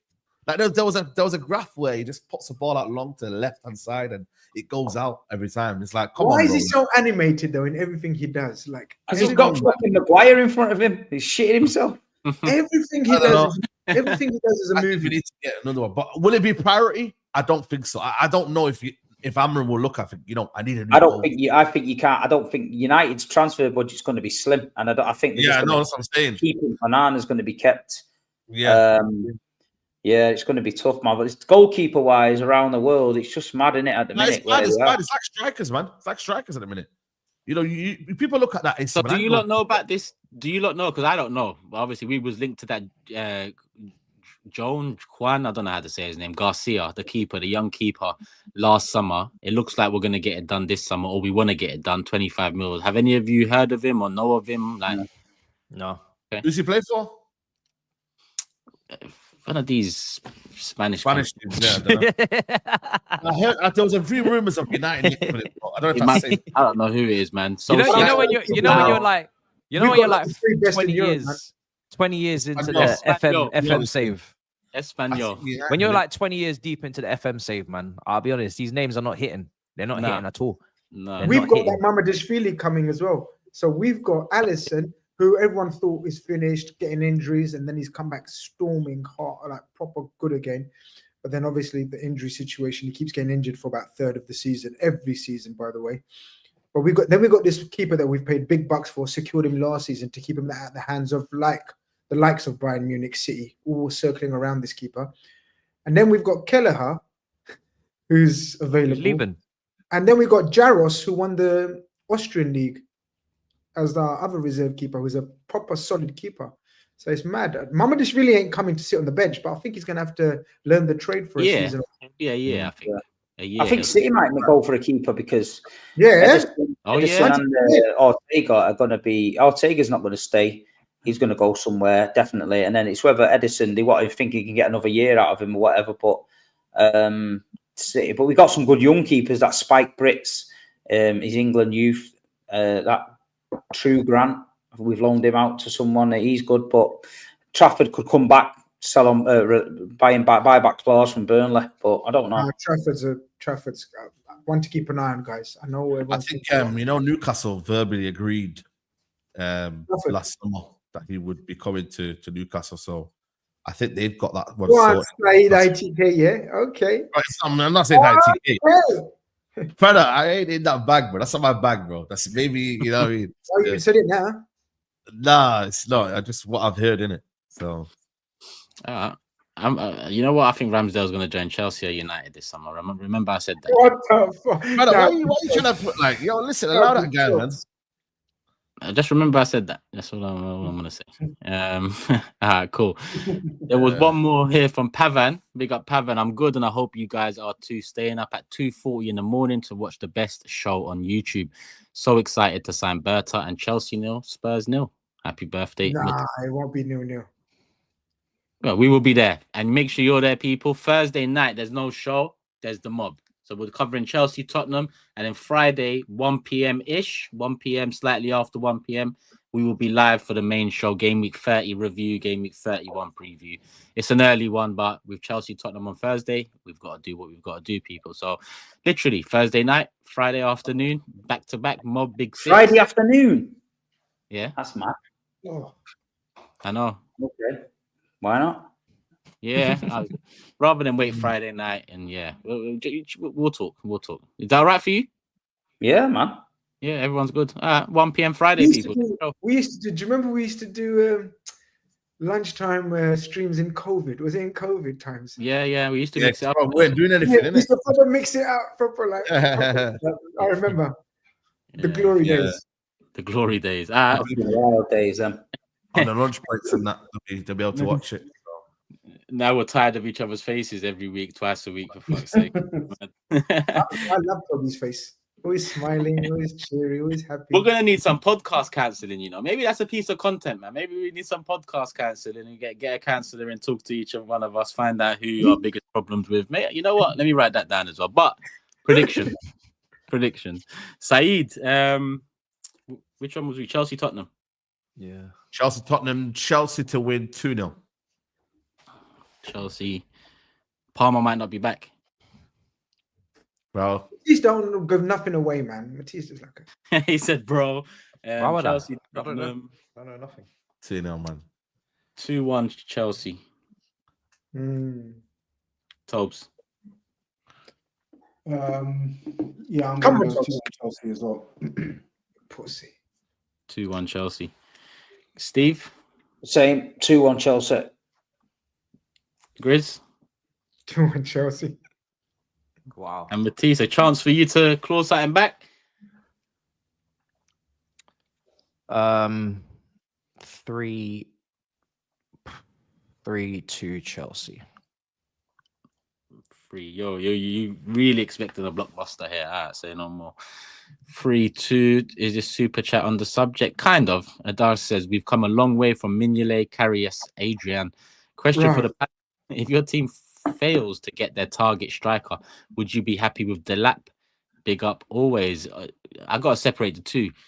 Delap is not the for me, for Arsenal where we're at, he's not ready made enough, but Delap, I think he's got a very bright future ahead of him. And England always produced that one striker across generations where, you know, they make the most of their, and I think he's someone to look out for in terms of English strikers, that's for sure. I could see Newcastle getting him and just having him there with, if Isaac's injured, similar sort of, he's not as good as Isaac, but he's just, you know, young up and coming. That's what they got to go for. I could see Newcastle getting him. We've got to buy back on him as well. 40 mil. Well, actually, with Marmoush in, isn't there? But you're right, Newcastle, Callum Wilson's probably. Yeah, but he won't want to be a backup to anyone now, Steve. That's the only problem now. Callum Wilson is a bit bot player. Liam Delap is ready to really be a starter for someone like Forest, for example. Or Forest or someone like Everton in the new stadium. Bit of something. I don't think he guarantees to start at Forest. You have to respect Chris Wood, you know, the way that he's been putting the ball in the back end. If he goes to one of these two teams, he's purely going there to just wait until. Why would he go to Nottingham Forest though? Yeah, like it's like a inevitably he should leave, so I'll take his place once he's gone, kind of thing. Toby, would you take him, I suppose? Stop asking silly questions. I would what take him in the hell's that? How's that a silly question? It's a silly question. I would take him in a heartbeat at Tottenham. Why would he join Tottenham? But that Matisse, don't start him. See, that's look at the question. How he flipped. He went from yeah. But I'm asking you why you thought that was a possibility. Why did you think that was a? No, you love brilliant, man. That's crazy. I think it's a good question. Why would you go and sit on the bench for Solanke 60 million?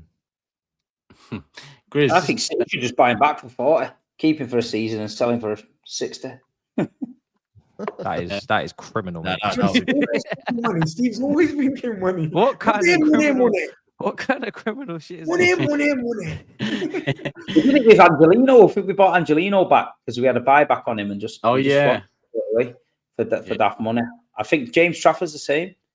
Get him in 20 mil, whatever it is. For me, from a Liverpool point of view, I wouldn't want him as our main attack signing. But if we were to sign two attackers, let's say we got rid of Diaz and Nunes, I like Delap, you know, but as a second, like I'd want a main striker ball or attacker. Yeah.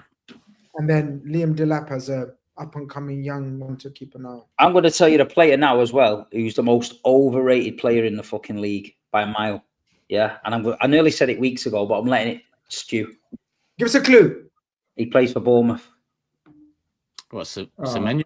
Nah, come on, man. It's not overrated. Nah. Do you know why? You know why? Nah, he plays for Bournemouth, right? And he stands out. But I've watched him a few times close, right? And if he signed for a big team, he would be nowhere fucking near it. Nowhere near good enough. Nowhere near. They were and they get into the big boy teams and they don't do it. And I'm telling you now, I hope Man United sign him because he's fucking dog shit. No, but this is what I'm saying. Like he had a bad half, but the first half he was. No, I'm not talking about this game. I've been watching him, not one game. I don't watch players over one game. I'm telling you now. He's overrated. Yeah, he's had a good season. There's many players had a good season. I mean, Zaki at Wigan had a good season. Mido had a good season. But I'm telling you now, I can tell you a good seasons, man. Listen, it's been all right, but it's been a very. I can tell you a good player. I've told you many players on here, and you've all disagreed with me. I told you about fucking Squirtser from the first game. I told you about Rasmus Højlund. Listen, he's not on the top of my list, but it's not overrated. I don't think it's overrated. No, he's overrated. Someone will sign him. It depends on what they're asking for. It has to be. Someone will sign him. I'm telling you. That's a situation where people are saying, "No, this guy's outstanding."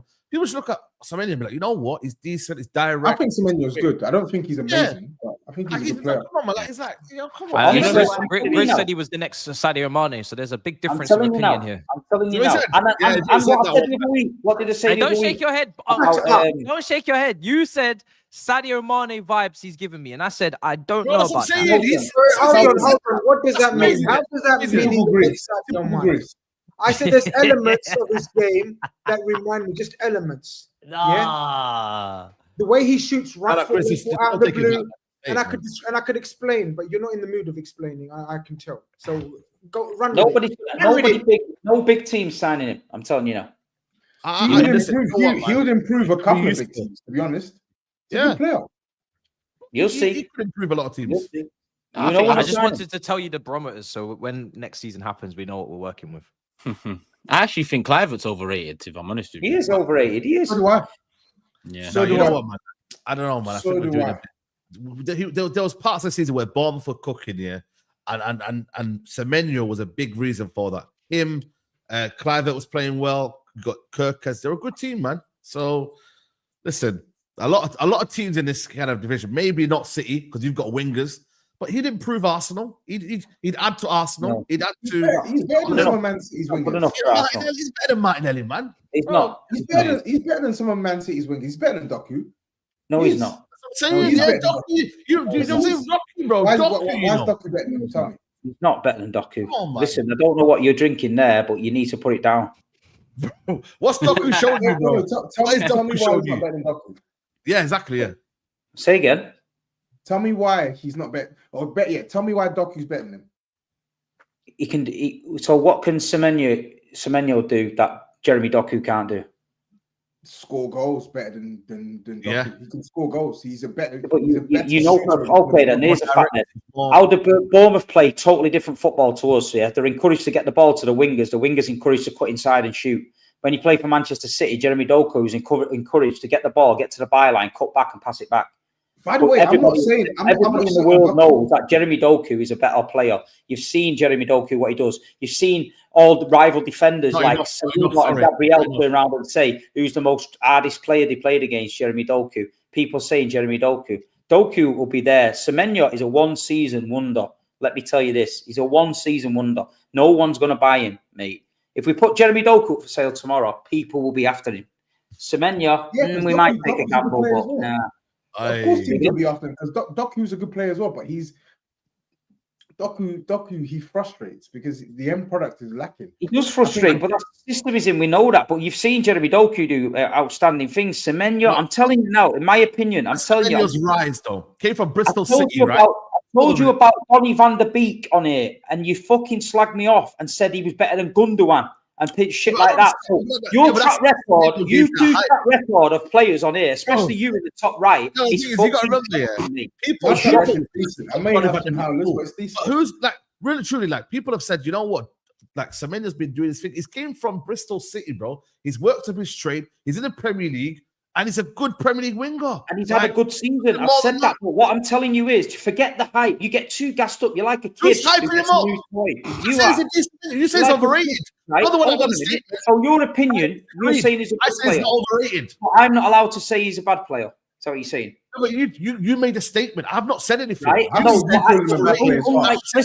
Listen, unlike you, I live and die on my statements. I will not flip-flop on it, yeah? I am telling you now, today, on the 31st of March, that Semenyo is not as good as people think. I told you the first game of the season that Joshua Zirkzee is not as good as you think. Hold on, let me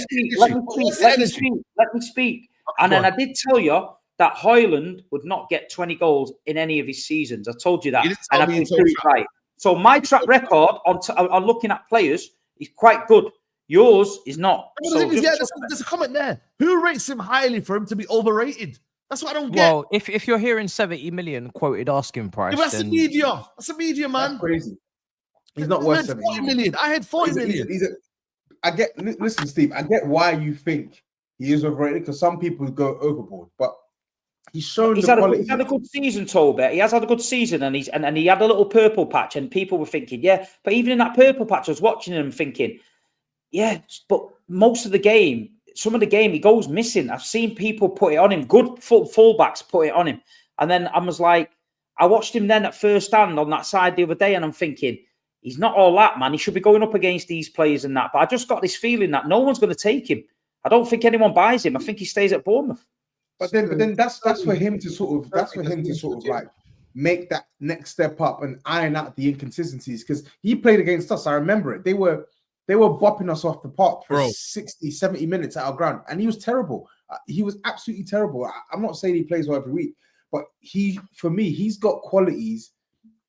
He's got qualities that I want in a winger, where like they can take on them, man. They're aggressive, they're strong, and you can shoot with both feet. So I think he's got the qualities. Whether he can maintain, I think that's his level there at Bournemouth. I think it's his level. Time will tell, innit? Time will tell. But like, I get why you say that, because I think to play for one of these bigger clubs, typically you gotta do this from at least, I would say, minimum 2 seasons, unless the first season you had as a Matting, or unless you're fans would kill him at Arsenal. He can slag Martinelli off. I get it. They're slagging him off, but he's better than Semenyo for me.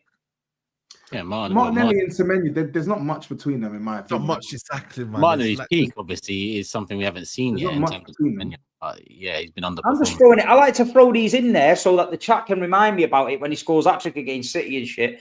But what I'm saying is, I just like to... No, it's just my opinion on him. I just felt that he's not the man. You know, it's easier to spot someone not being good when they're on form than to say that they're good. So I respect it. No, I do. I see little touches off him and that, and I think, oh, that was poor. You know what I mean? And I think if you played for a big team, the fans would be murdering you, mate, murdering him. You know what I mean? I don't think he gets his move. I think anyone with decent scouts just look at that. Man United might buy him because they fucking buy any old shit. But Man United buying him is not. You know what I mean? That's what I mean. There's rumors out there. But doesn't mean they're going to go buy him. You know what I mean? So you don't have any money anyway. So I just don't agree with the statement that he's overrated. I think he's a decent level winger, and I think he would improve some of our teams here. That's it. Grizz, I was going to move it on to you, Liverpool Everton being the next top fixture for me, even though Liverpool Everton. But this one came in as well from Akshay, asking how you say this name? That was Mamadashvili. Mamadashvili is a fraud. Not confident on the ball, distribution with feet awful. Only makes a few Hollywood saves. Hope we somehow get out of the deal. Well, if you've been watching him on a regular basis, and that's the base, and that's what you formulated in your head, then I can't argue, bro. I agree. He's not great with the ball at his feet. I agree with that's the only bit I agree with. But the rest, he's a monster keeper, man. Monster keeper. But he's not good with the ball at his feet. He needs to improve. Merseyside derby, Grizz. Anfield. Yeah, well, when are you playing? Wednesday as well, right? Wednesday. Yeah. So, all right, well, you're currently 12 clear. Could be 9, could be 12, could be 11 come the game. Who gives a shit? The league is yours anyway. But yeah, talk to me. Nervy about it, or it is what it is? Pretty much like what Steve was saying about the Man City derby. Obviously, feel a bit hard done by the way it all happened and blah, blah, blah. You know, their last cup final at their ground, Merseyside derby at their ground, and the way they celebrated. So I just want to smash them, like really want to smash them. We're in a bit of a bad spell for our standards, for our levels this season, on the back of the PSG knockout on penalties and then losing to Newcastle in the manner that we did. So it's a bit of our roughest patch of the season, actually. But get back on track. There's a league title to be won. And smash them bitters up, man. I just want one of those old school 3-4-0 thumpings, man. Let them know what time it is and know your role type thing, you know? Because they get giddy at Goodison Park and we get a bit lost and, you know, amongst the atmosphere and we don't play our game. But usually at Anfield in a Merseyside derby, usually we turn it on. So, yeah, man, just hoping to just smash them and then 4 more wins after that. And then you, man, get ready, innit? 4 more. Okay. So what's it looking like now? What game week do you win it? What game do you? Yeah, if we win our next 5, it's all over. But we've got a couple of hard fixtures in our next 5. But you know, if once we beat Everton, then it's 4 wins left. Oh, cool. All right. I don't know if there's anything else from the rest of the panel on that fixture, but Liverpool are boring, man. There's nothing more to say. It's over. This is what happens. They're running away with it, and it's done. Yeah, no one gives a shit anymore. GRIZZ. I mean, you should give a shit. I expect it. I expect it. Of course I do, but what do you mean to do? Cry every week about it? No. You do the right thing. You do the right I'd thing. be fuming. I can't lie. You do the right thing. I'd be fuming. What, You're always week? fuming. Yeah, every week. You're always fuming. What do you mean? Yeah, it's true, actually. Oh, man. It's boring. When are you not? Every time I go on your Twitter, when is Ange getting sacked? It's international break, bro. I was watching this video. There was a dog barking in the back. It's like, yo, can you stop barking? I'm trying to do a video here. Where's that? I ain't seen that. Yeah, man. It's always funny, man. Liverpool. Let me just check the super chats quickly because I'm sure there was one on Liverpool that came in earlier. How sure am I? Not too sure because there isn't. So I'll keep it moving. Predictions then. SAEED, Liverpool, Everton. Liverpool at home. I'm gonna go with. It's a tricky one, you know. Do they get a goal, Everton? I'll go with 3-0 Liverpool. 3-0. Yeah. This guy, man. 3-1. TOBS. 2-0. Steve. 2-0, yeah, Liverpool. Another 2-0. GRIZZ. 2-0. And Matisse. 2-1 Liverpool. Okay. 2-0, and then yeah, a couple other results all going in Liverpool's favour. Next up, Forest, Man United, Arsenal. For the Forest, Man United, Forest away. SAEED. Yep. Yeah, no, it's gonna be a tough game, man. They've come in on the back of obviously being in the going to the semi-finals. They put a lot into that. Hopefully they're tired and they're knackered. I think Wood is a very I think he's a major doubt. So is Gibbs White. So that's 2 key players out for them. But no, I think they'll cause us problems, man. And with their 2 wingers, Elanga and Hudson-Odoi, they'll look to hurt us, man. But yeah, I think it's gonna be one of them stinky kind of games, you know. Proper low block versus the United team that maybe can't, you know, take advantage or just in general, just find a pass here and there. I don't know. But yeah, I think we can get a draw this game. I'm not confident with a win. Got to respect Forest for what they are this season. Very, very good team. Got to give it to them, man. Good manager. So yeah, I think we'll get a draw here, you know, bro.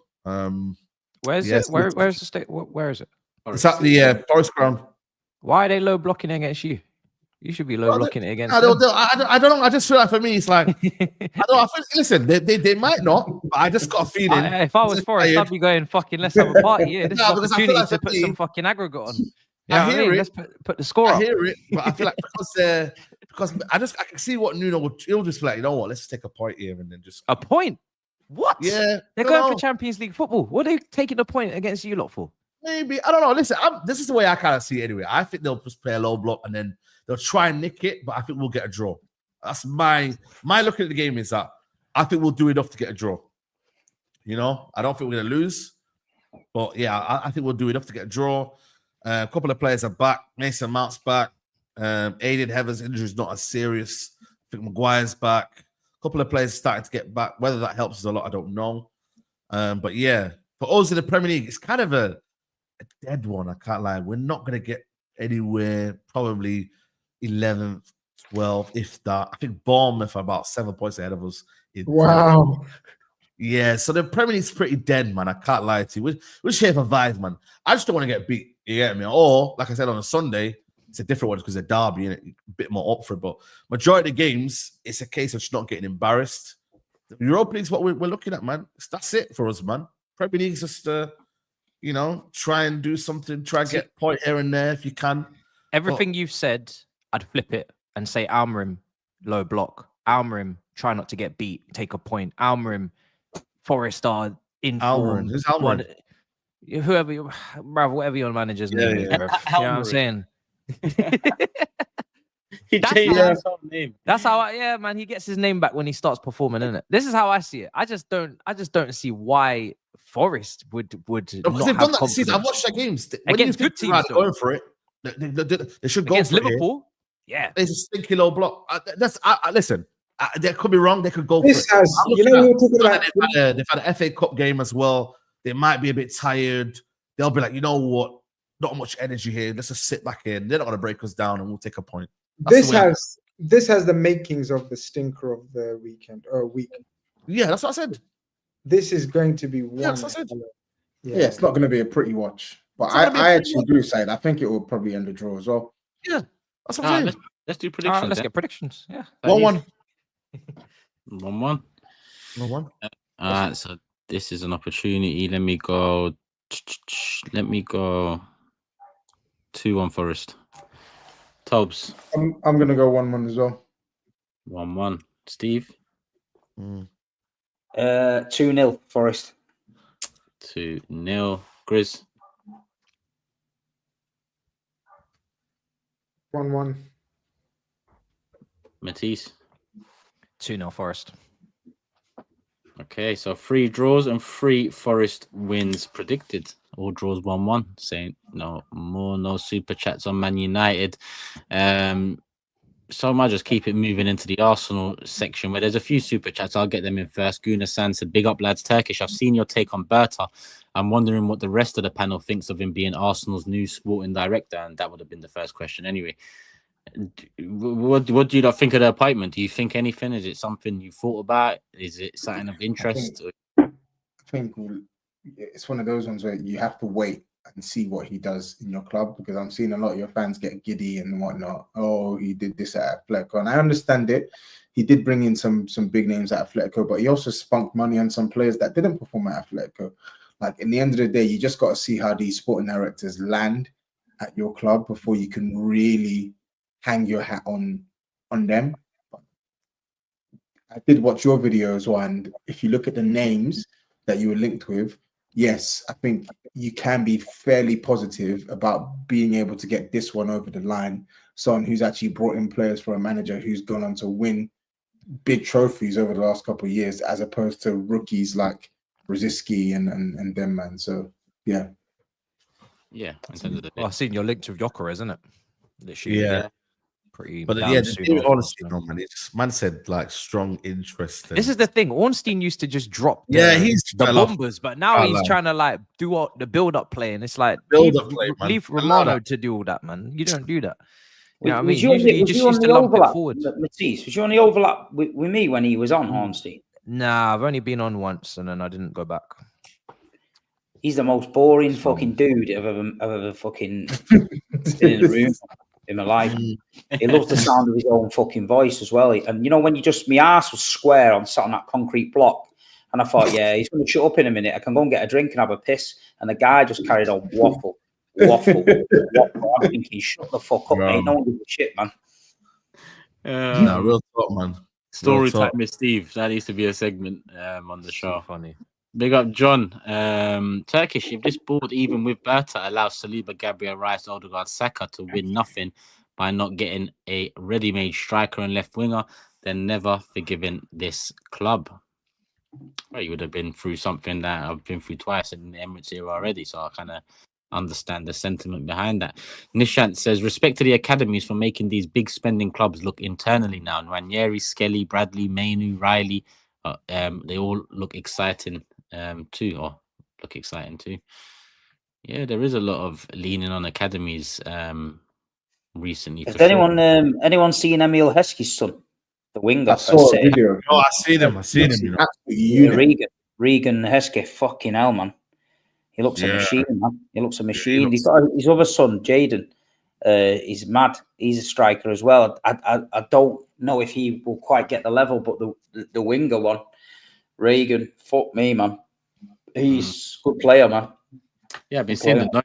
I haven't watched him personally, even watched anything but clips. But yeah, a lot of people were with the money going around and the fees being spent. Academy products need to fill in a lot of positions. On Arsenal Fulham, and we talked about Saka being back last show. If he can get half an hour, give him half an hour. If he can get 20 minutes, give him 20 minutes. I'd like to try figure out a way to have Nwaneri and Saka in the same 11 at some point in the game or in the next 2 games, just in case we go a goal down against Real, 2 goals down, and we need to flip it up. Because it's all good and we're relying on the defense. But if you go a goal down, then what do we have? I haven't seen us have anything else in the tank in terms of switching up the attack. When's the Madrid game next week? Next week, yeah. Come on. Fulham, Everton, Madrid at the Emirates first. So that's the next 7-8 days for us. So yeah, test the waters, get the job done, and see where we're at. Good that Saka's back. But yeah, Saka being back doesn't solve all the problems we have. We can't put everything on his shoulders. But I mean, yeah, we needed him to have any sort of chance next week at the Emirates, in my opinion. So line him up, get him 30, then 30, or 30, then 60. However you need to line Saka up, do that. Try something new in attack. I'd like to see maybe Martinelli up top or Trossard up top with Martinelli and Ranieri either side, Saka coming on.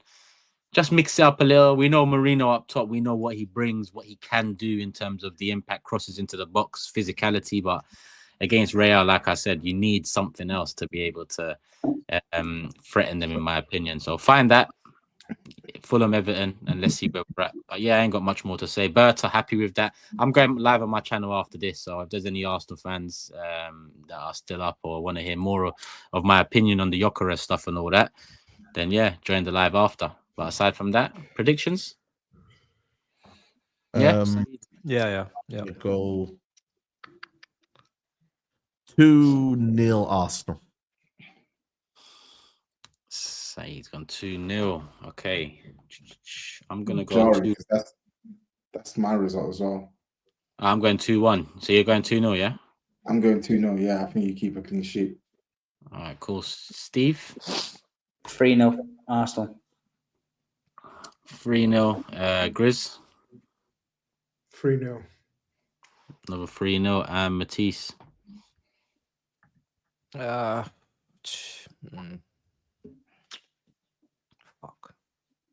2-0.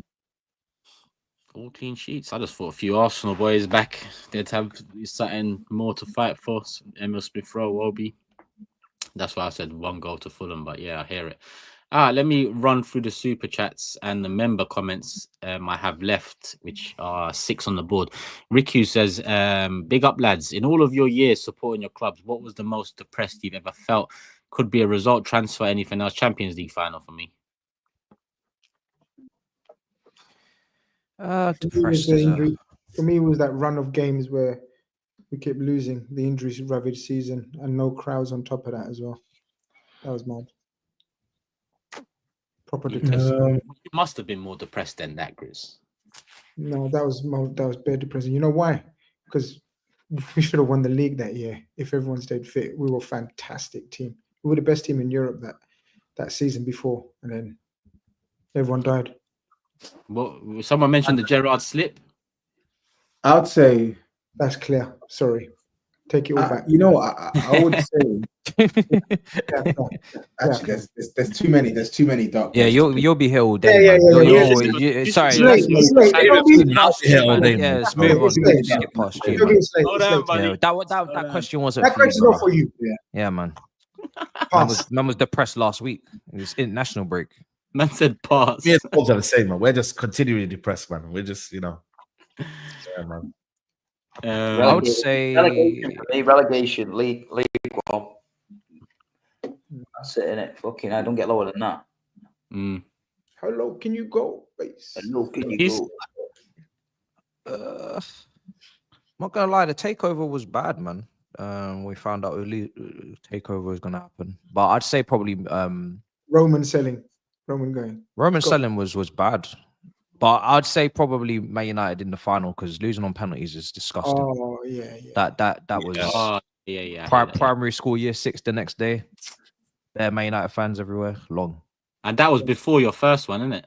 Yeah. That was we. You know what was? You know which was the biggest kick in the bollocks they ever had that hurt them as well. That Real Madrid game in the Bernabeu when they done us in the last 2 minutes. Do you know what? You know what? We beat them 3-2 and we were 3-0 up and we thought we were going to make the maddest comeback of all time. And then they fucking done us as well. Yeah, they so bad. That stadium, I'll never forget that, man. I never forget that. I looked at the Daps and I looked at him with a minute to go and I just shook his hand like that. And I went, we're going to Paris. About a minute later, I was fucking in bits. you know another one that Chelsea quarterfinal Wayne Bridge. You see that moment? Oh my god! Yeah. That's one of those moments where I wish I was older than I am because I would have fucking done a madness. That was beautiful because they thought they were gonna win. Yeah, that was like peak Arsenal as well. That was peak Arsenal. Glorious. Yeah, that was 03 or 4. That was invincible. Yeah. That's peak week, Arsenal. That week actually was Sunday knocked out by Man United in the FA Cup. Wednesday knocked out by Chelsea in the Champions League. Then we were 2-1 down to Liverpool in the league. So our Invincibles record. And then Henry came and just shut it down. And then we won that 4-2. Was that the 4-2, the FA Cup at the Emirates? What, the Man United one? No, the Man United one. Was it 4-2? I can't remember. Not Emirates, sorry, Highbury. The 4-2 at Highbury. You're not winning. Oh yeah, the Ronaldo one. Ronaldo bagged the brace. So was that the following season?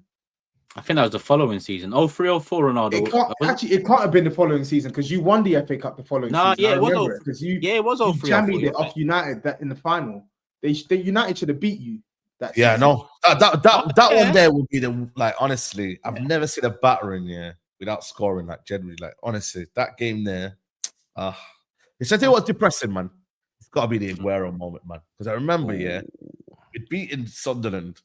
I remember I got Sky remote. Of course. I swear down, bro. I remember this thing. Yo, Sky remote. Yo. Switch it. Special. So I'm like, switch it. I said, switch it. Balotelli. No. But I swear I went on the fly. I just started. Oh, what are you talking? And then I went to, let me get some fresh air, man. As soon as I got fresh air, the amount of City fans that were on the streets, man, just giving me verbals. And I mean verbals, man. I ended up going from Moss side all the way down to flipping deep end of Stretford. Just keep walking, see if I can spot any United fans because it's just everyone knows City fans that are outside, bro.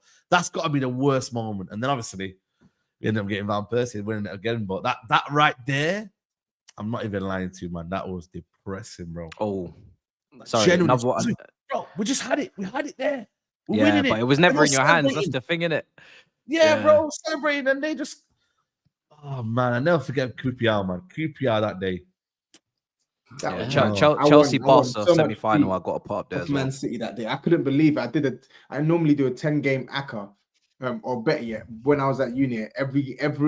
The final match day of the season, I would always do a 10 match accumulator.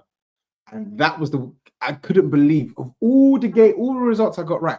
That was the one that was going to cost me money. I couldn't believe it. Man City at home to QPR. You couldn't have asked for a better banker than that. You genuinely couldn't that season, and it was unbelievable that they were actually losing the game. But luckily, Aguero. In fact, it's not even lucky because City deserved to win the game, I'd say. But Aguero, Gyökeres, Silva, them man pulled it out the bag. And my money was safe, man. A university kid, I won like 2 bills that day. I was chuffed. I was happy. Very happy. Good question though, Riku. I can't lie. Hopefully we've answered it to the best of our abilities. Jazzy Jeff. Go on, Jazzy Jeff. Could we do a roundup on what's the most despicable? 1, setting your own club's Champions League final ticket to profit. 2, leaving a derby at 44 minutes. 3, lying about going to a protest. Or 4, stating Spurs are a big club. I think the most despicable is number 4 because that is a lie. I've never said such a thing. You should do 3 truths and a lie. You should do 3 truths and a lie. Do we know who Jazzy Jeff is? Do we know who he is? Is he? No. Have we ever seen him? Man, it's just He's Blue Moon's brother. Yeah. Share the same accounts.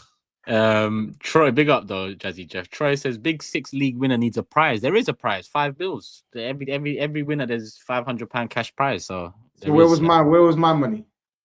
We know what. Come on, bro. Reinvestment. Don't say come on, bro. You've jinnels me out of so much bread. Even in LA as well, you jinnels me out of £50. You pussy. What you have for bread? What's that word? Bro, he jinnels me. Jinnels. Okay. Like bumped me. Like he finessed me, bro. I didn't, but I didn't Jinnels bump or finesse anyone. Like you finessed me. You don't touch shit. You finessed me. Bro. It's reinvestment, bro. No, I'm not even talking about that. I'm talking about my 50 quid. Where's my £50? What did you say, Steve?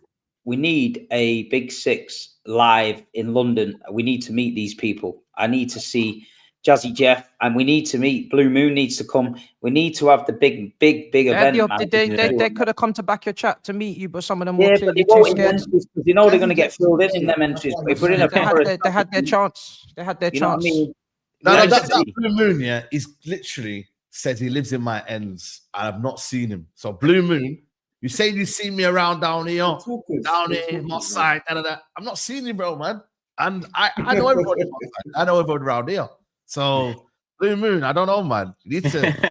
Honestly, I want to know when GRIZZ is coming to Manchester to back his chat in Stretford. Yeah, and I want SAEED to go to Liverpool and back his chat in Liverpool. Yeah, you know what I mean. I came and conquered, man. King of the North. Yeah.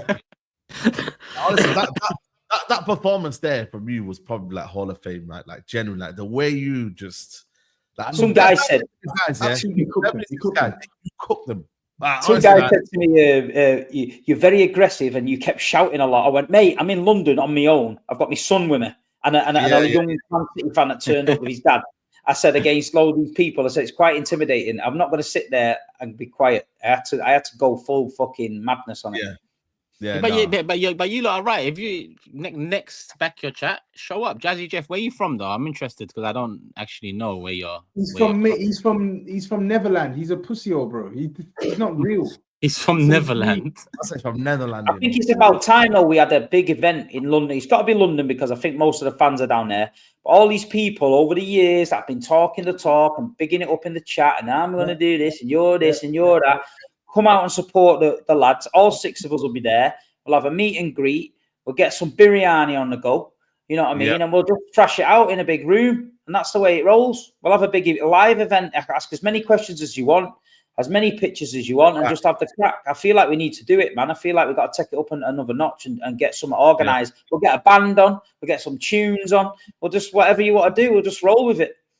Get a Sheeran playing, man. Get someone playing. TOBS shouting. All right, let me round off the super chats and we'll keep it moving because I know a couple of men have got a dip. So bear that in mind. Raji says, what would bring you more joy? Your club winning the Champions League or the country you support winning the next World Cup? I mean, that's tough because I haven't seen my club win the Champions League. But I'm telling you, yeah, if Turkey were to win the World Cup, none of these men could bring the Champions League up to me. I don't give a fuck. My country would have won the World Cup. So, yeah, I lean towards the World Cup, but that is a tough one. That is a tough one. Yeah, my country's won the World Cup, so I'll just go with the Champions League. Yeah. You live through it though, Steve, man. You gotta live through it, man. It's history. It's too far gone, remember. Let's not. I can't lie. I'm going for Champions League every day of the week. Sorry, Nigeria, man. Broski, do you know what Nigeria winning World Cup would do? Bro, we shut down the world. I know we shut down the world, but bro, for bragging rights, I need that. Yeah, but what about your Nigeria winning the World Cup bragging rights? Don't worry, man. It's the same, man. Don't forget, it's the same with club fans. I think because it's always club before country, so I just don't think. I don't know. I mean, an England fan, if we won the World Cup, I couldn't even flex it. It's just like it is what it is. Fair play, but I don't know. Nigeria, England are a strong nation. That's what I'm saying. I think if someone like when Greece won the Euros, I mean, that was a bit of a madness. Denmark won it. I can get that. But, I mean, Champions League's the Champions League, innit? You've just got to do it. Imagine Tottenham winning the Champions League. Bro, before 2019? That was probably I don't know what bro, they would never be able to chat to me again. Never. Bro, you know, that's mad, you know. If they actually won it, you know, like they'd never be able to chat to me again. I swear to God.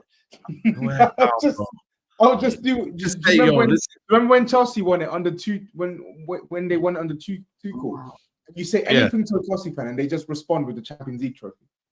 Yeah, that's what they would do. Honestly, that was all I got for years. Yeah, never won the Champions League. You've never won the Champions League. You've never won the Champions League, and it was just jarring.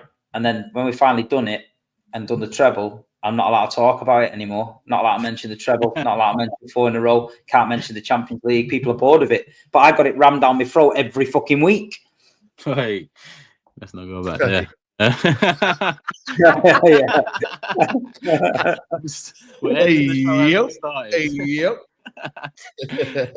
Araf says, what's up, guys? Amazing content as usual. For those of you who love the film Goodfellas, check out the film City of God. I'm sure you'll be blown away. City of God, man. Brazilian film, that, isn't it? Yeah, Lil Z. That's where Lil Z. Yeah. Adash says, massive part of Berta's transfer success is Simeone making them look top. If Mikel won the league, people would be praising Edu for Martinelli, Zinchenko, Kivior, etc.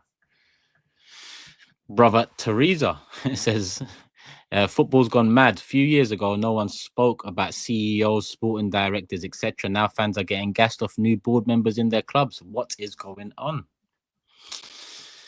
The game commercialized to the core. Triple O, do you think Arteta's slowness to buy a striker is because strikers tend to have big personalities and he wants to be the biggest ego in the room?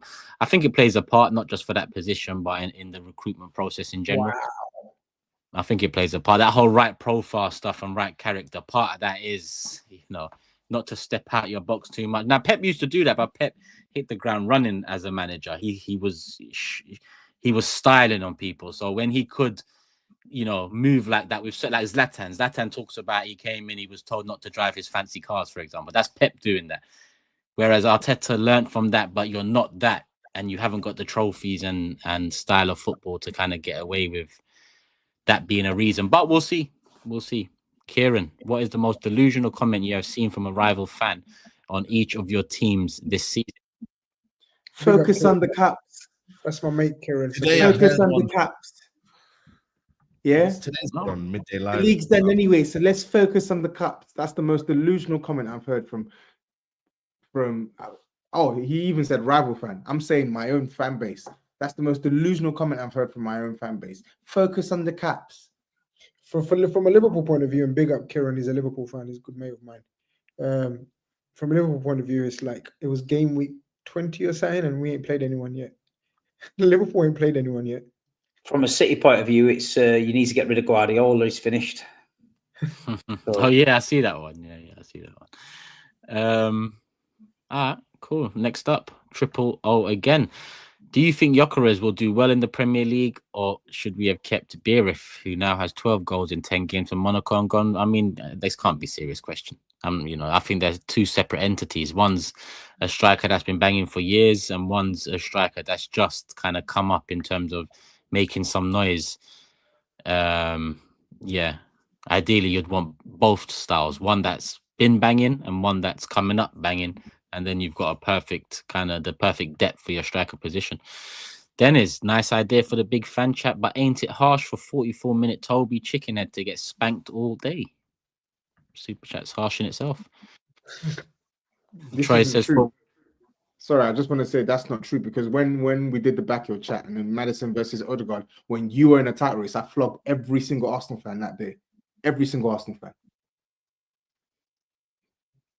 So hold that. Dennis, did you hear him? Go over and check back your chat. Let us know in the comment section on that one. What was that one? Odegaard Maddison, yeah? Yeah. Fam, you're going for the title, top of the league, and you're letting me flog you about Maddison. Fair enough. Troy says, for the winner prize, I forgot to add that the prize should include something related to content. The money doesn't have content. I know, but the forfeit does. I mean, we've just brought in this motherfucker. Tell me another podcast throwing their panel members out of a fucking plane. Now you want another thing for another position. What a content for the winner. We might just say third place does a forfeit as well, because it's in the middle. Like, top 4 challenge or something. What should we do? Like little playoff on that. What's going on? Do you know what I mean? Little playoff on that. Playoff forfeit. I'm telling you, man. What do they want in the chat, man? Yo, chat. Go on, chat. We just put GRIZZ out of a plane, man. That is mad. Bro, now man want another piece of bro. Yeah, man. You know what? One clip from the video. Turkish goes, "You better fly today, otherwise." I mean, I'm flying the plane. I'm flying the plane. Bro, we're not traveling up there twice to be done back down. I mean, because you better jump, otherwise I'm flying the plane. I call that. Last one here from Pavan saying, question: if your team is in the Champions League but your country is in the final of a World Cup, example cricket or rugby, you've ruined it with the cricket or rugby, because I wouldn't even watch that. If 100%, you ruined it, bro. No, he said it. I think he said it probably for me, because obviously I can't lie. If the Kardashians or my rugby team's in the final, I'm watching the Kardashians.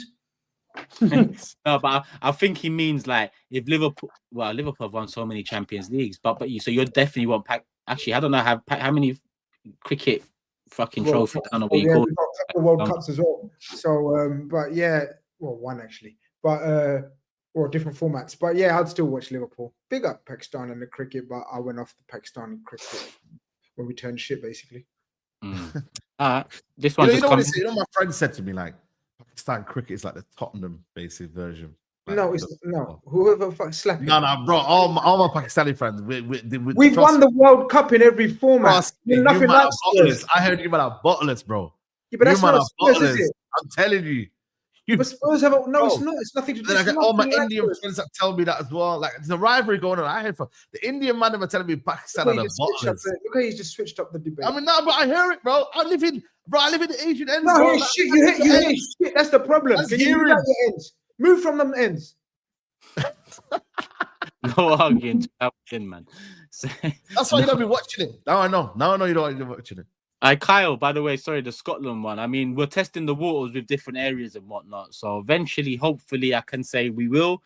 Can't promise it, but as we test the waters, if the support is there, we will expand our horizons and thought process and area and whatever country and so on. Then it says he'll bring a roided up cockerel out of a briefcase for you, Tobs. So yeah, next time. Fucking riding up cockerel. For fuck's sake. That would be good content, though. Imagine the man just pulls out. Big up Sava, by the way. Big up Sava, man. Just Sava, yeah. Big up Sava. Oh, it's the second channel. Big up, chaps. Hate to say I was right about that fraud Postecoglou. Next season, I'm going to on loan to Leyton Orient. Great show as always. Big up Sava. And that is the last one on the list. Big up the community. We've got them all in. Hopefully, we've covered everything that you've asked. Big up the people that have sent in super chats. Big up if you haven't and just engaged in the live chat. And big up if you haven't even engaged and you just hit that like button. If you haven't done any of those things, then there's no big ups. You can share it too. Big you up for that. But hit the like button, people. It's free. And we move, keeps the algorithm going. Leave a comment after the show. Make sure you're subscribed. Individual channels in the description below. Do all of that stuff, and let's not forget, people, Manscaped are sponsoring tonight's show. They've been sponsoring Big Six for years now. You've been showing them some love, but if you need to, you know, repurchase anything, if you need to purchase something for the first time, use the code TB620. That'll give you 20% off. Get anything across the site, not just available in the UK, available across the world. So go check it out, people. Show them some love, and that will mean you're showing the channel some love. Pick up the community as always. Happy birthday to Matisse. He's already out. Love for the love, people. We're back Thursday for the mob, Friday for the main show, 1 p.m. Don't forget that. Love for the love. Peace.